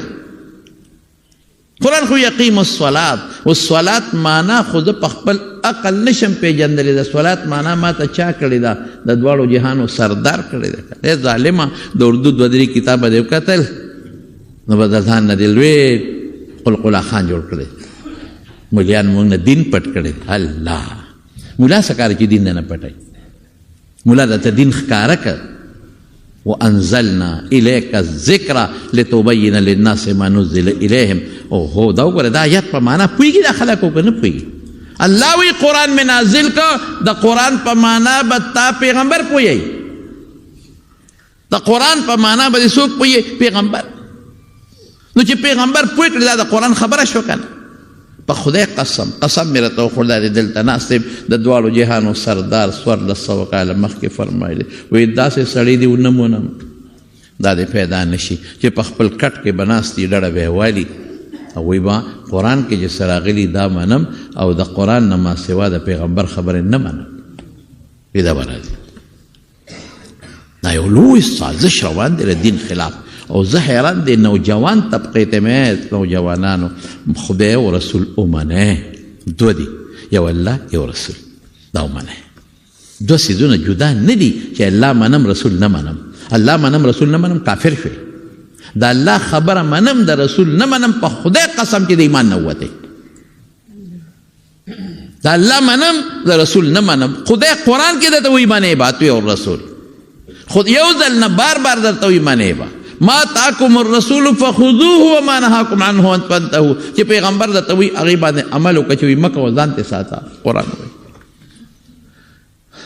الله نن په موبایل به لګیا دي په دې سوشل میډیا د موبایل پورې درته وایم خلک تباه و برباد یې کړل لګیا دي خلک څوک د دې مولا ومنم که د هغه ومنم ډاکټر چې درته یو نسخه ولیکي او بل لاړ شي بله نسخه ولیکي هلته یې دا ویلي دي چې د دې ډاکټر ومنم که د ده ومنم هلته دا تباه نه جوړی یو وکیل یو له لګیا دی جج سره باس کوي بل وکیل بل سره لګیا دی جج سره باس کوي هلته خو په وکیل اعتراض نه کوي چې دا وکیل حق دی او که دا وکیل حق دی چې کوم د تقابل ښکاري هغه وکیل له منډه وی چې کوم ډاکټر د تقابل ښکاري هغه ډاکټر له منډه وی او په دین کې قابل او ناقابله ته نه ګوري په دین کې چې ګرم خریلی ده هلته ناست دی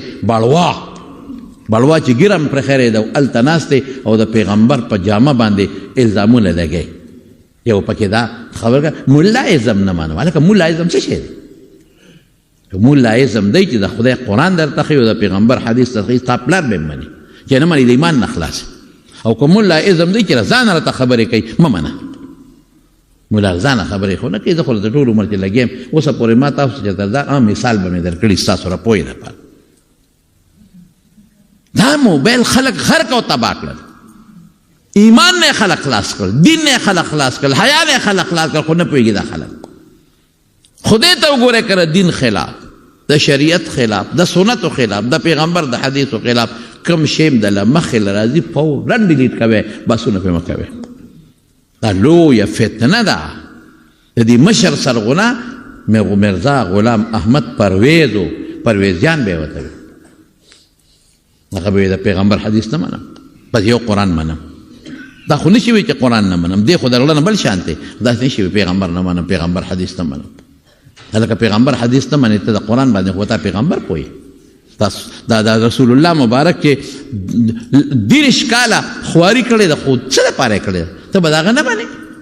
د هغه خبره به نه منې دا فتنه ده دا زموږ دا موبایل نه موبایل ګوره جړه به نه درځي موبایل مه ګوره والله ته رجوع کا خدای ته وجاړه کبر لرې که د سر نه دا چې څومره مونږ کې کبر دی کبر دا د سر نه لرې که ځان کې عجزي پیدا کا په خدای قسم روان یو د دنیا نه یار کله به ځو پاتې ره دنیا مال کارخانه ټول پاتې دي څه شو هغه وزیران او غټ غټ بادشاهان کارخانې یې څه شوې ځمکې یې څه شوې لاړل ته نن هېڅ هم نشته باباجي زمونږ خبره کوله وی تللی وم سوات ته حاجي صاحب رحمت الله علیه سره والي سوات به نیک سړی و اخره کې علم هم کړی نیک سړی وی والي سوات چې څونه عالمان به راغلل ځان له قبر جوړ کړی قبر د ماربلو قبر پخوا به ورته خلکو سنگ مرمر وی د ماربلو قبر یې ځان له جوړ کړی خشته اعلی ځای کې چې کوم عالم به راغی ورته وی مولوي صاحب راشه زما دې قبر کې مال یو 2 آیاته تلاوت وکړه بله بس شو بله به تلاوت وکړه د برکت دپاره دا زما قبر دی هلکه بویه ده چې لږه دعا وکړي وی زه وجي صاحب لاړو رحمه الله د والي صاحب مېلمانه شو وی مونږ ته یې وی چې مونږ ما ځان له قبر جوړ کړی دی او راشه زما دې قبر کې ما ته لږه دعا مو کوي چې خدای راله بخته ورکړي او د قبر کې ماله لږ تلاوت هم وکړي وی چې لاړو ماربلو قبر یې جوړ کړی هغې به ته سنګ مرمر وی ښه الله مزېدار وی حاجي صاحب ورته وی چې والي صاحب قبر ځان له مه جوړوه ځان قبر له جوړ کړه قبر مه جوړوه ځان که جوړ ته قبر له جوړ نه نو دا قبر به دا د ماربلو قبر به د لړمانانو او د چینجو او د مارانو جاله وي او که ته قبر له جوړې نو که په خټو کې هم ته پروت نو ابه روضة من ریاض الجنه د پیغمبر وینا ده د جنت د بخچو بخچه به لاړل د دنیا غټ غټ خلک لاړل دا د مردان دا غټ غټ پخواني نوابان تپوسو کې غټ نیم مردان دا غوي وو ما اورېدلي یو کس پکې و د دې نواب صاحب چې تسنوسي و کزوی و هغه کاټلن بابوزو طرف ته تللی و ښکار له هغه زمانه کې خو دا کلي وطنونه نو ټولې میرې شورګرې وې و یو علاقه کې ښکار کو او هغه علاقه یې خوښه شوه هلته ارټو بم خشته وې او علاقه هم مزېداره وه هلته ښکار وکړو بیا هغه ښکار هلته پخو او ښه مزېداره جنګی و د سور هلته کېناسته او زمیندار بابا ته بابا دلته راشه او ملګرو ته ویله که دا باغ اخلو دا خو زمونږ د سیل د علاقه کې کوو خو د دې نه ښه ځای بل کم دی دا په بیه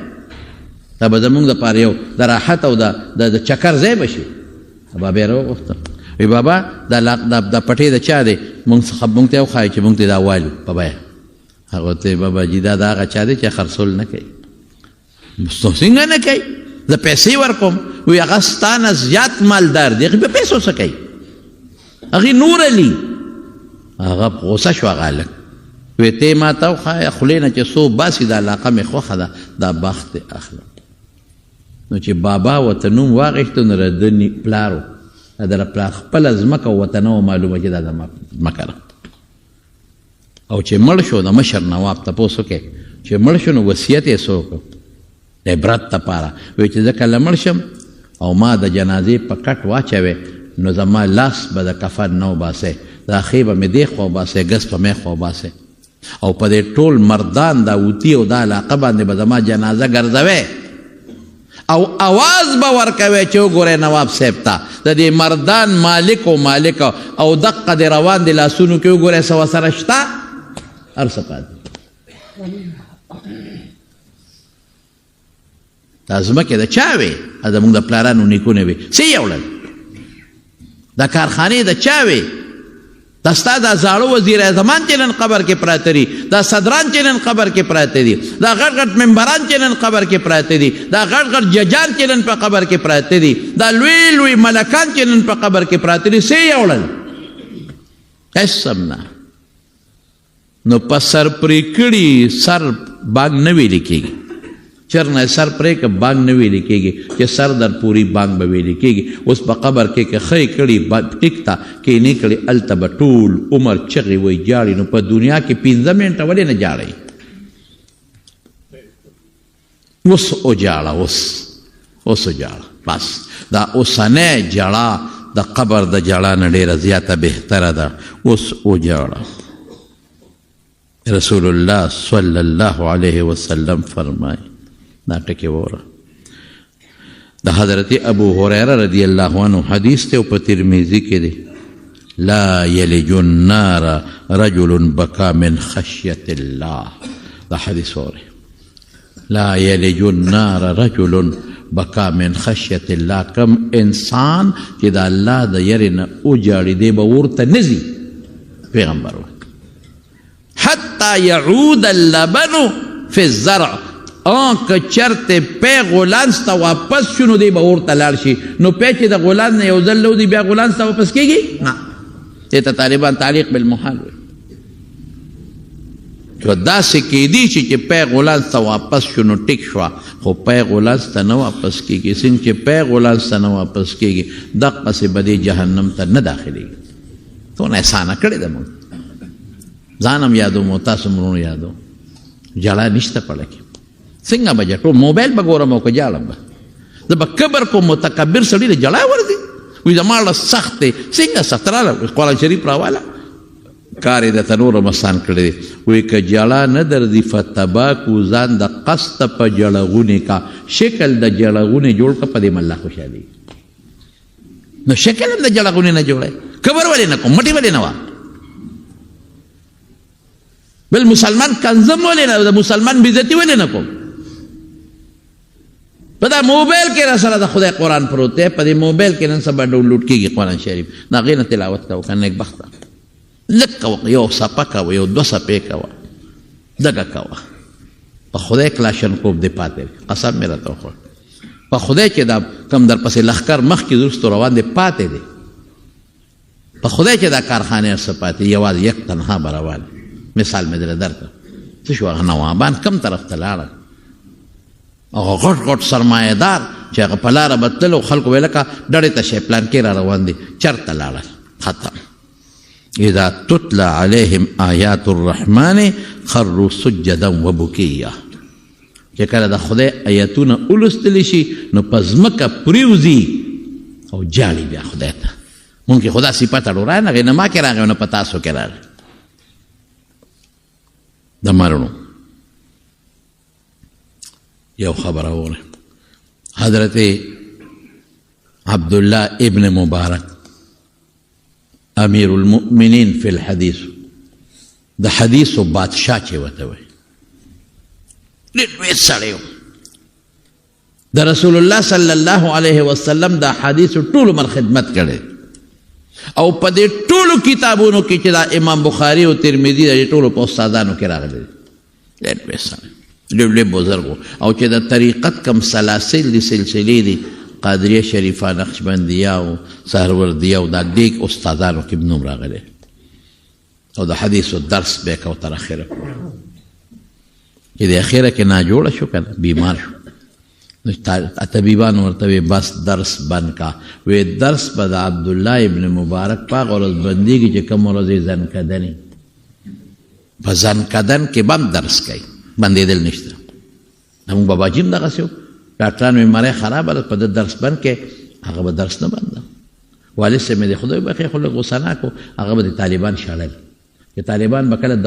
داخلي له رالل نو بس هغه به ورته هغه ناجوړه دی هو یقینا وی مه وایې پې مریض زخم کېږي نور هم زیاتېږي د خلکو ته پته وه هغه به د شوال کې چې د وړې دورې داخلي به شروع چې طالبان به رالي سخت کال دوره نشته او ورته دې ته ډیوټۍ ته ناست و په پلار خفه کېږي ما ته یې ورځ وجړل ما ته ویره بیمار شوم بوډا شومه طالبانو ته هم پته ولګېده ما له څوک سبق له جوړ نه راځي ما د زړه کې ولې نه راځي خو زوی دې دنه پناه کوي نو څه وکړم ډاکټر وایي چې مه وایه مه وایه هغه وی ارمان نو بس د ارمان مې دا دی چې درس کوم و ما نه څه وکړي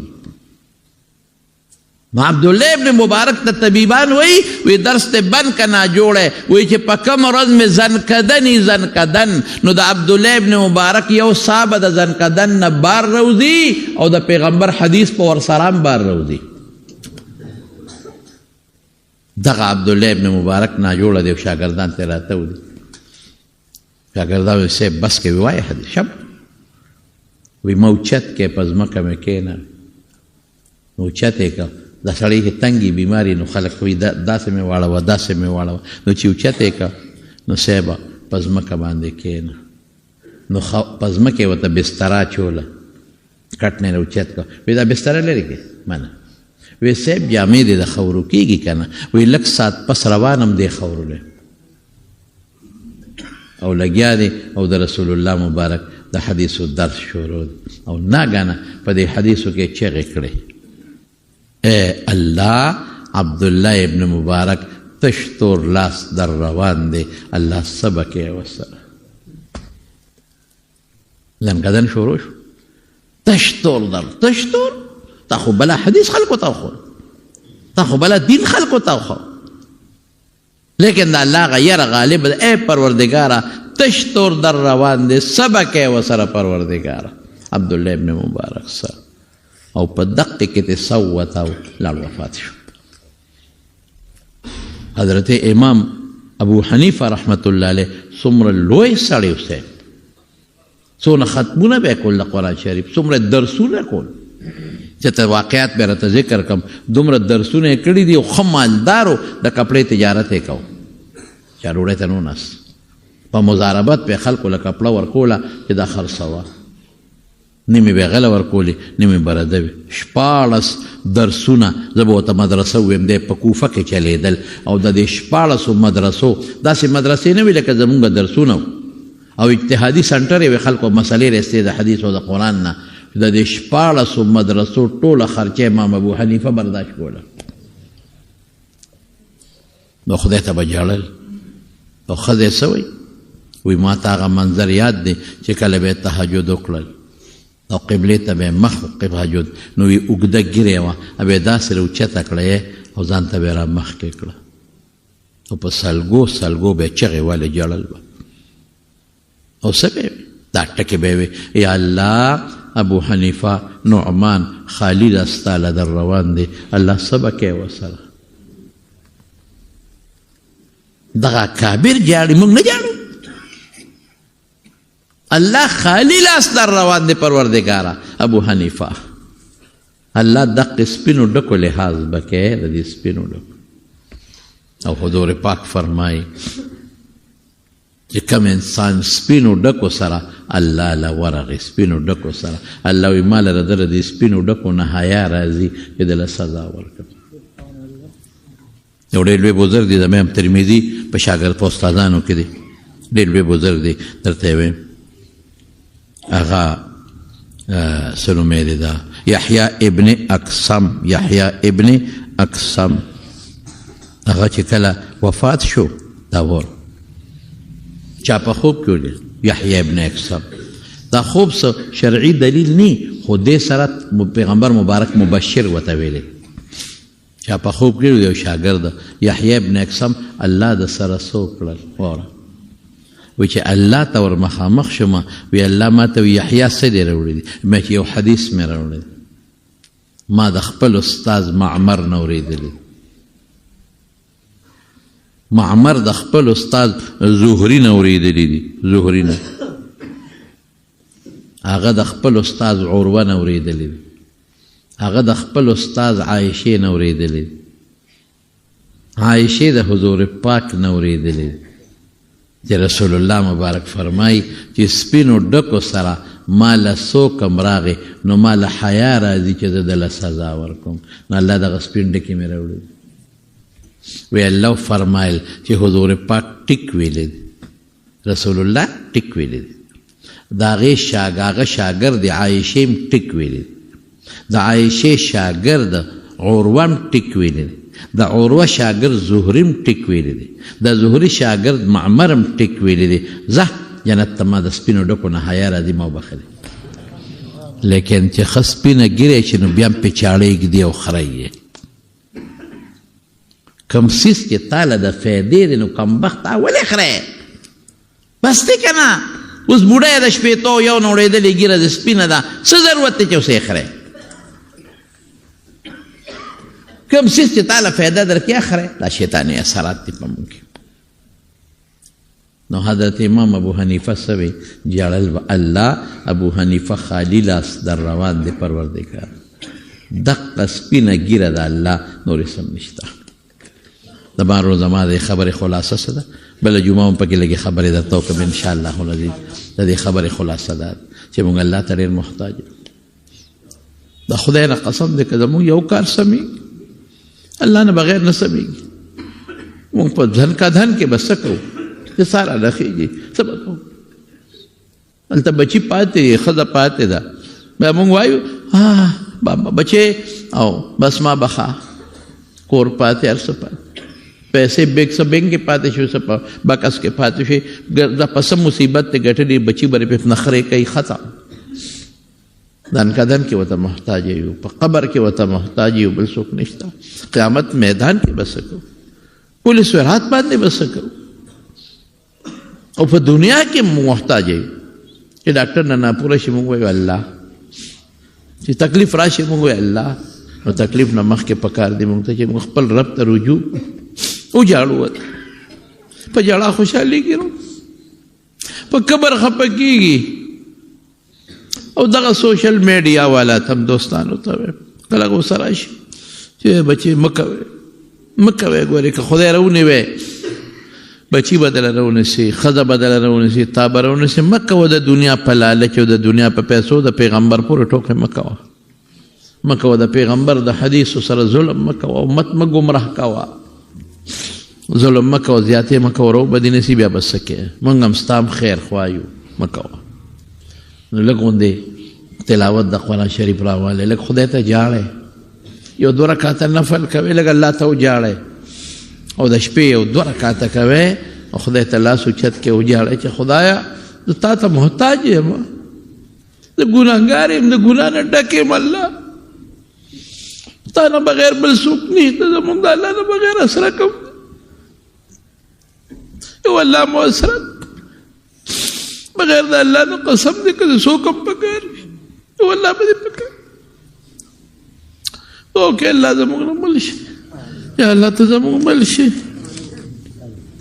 الله ته زموږ نه راضي شي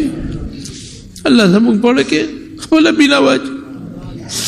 الله موږ ډېر ګناهګار یو خدای دا مو ایمان دی چې ګناه بخونکی دی خدای زموږ ګناه معاف کړي الله گناهونه معاف کړي، الله گناهونه معاف کړي،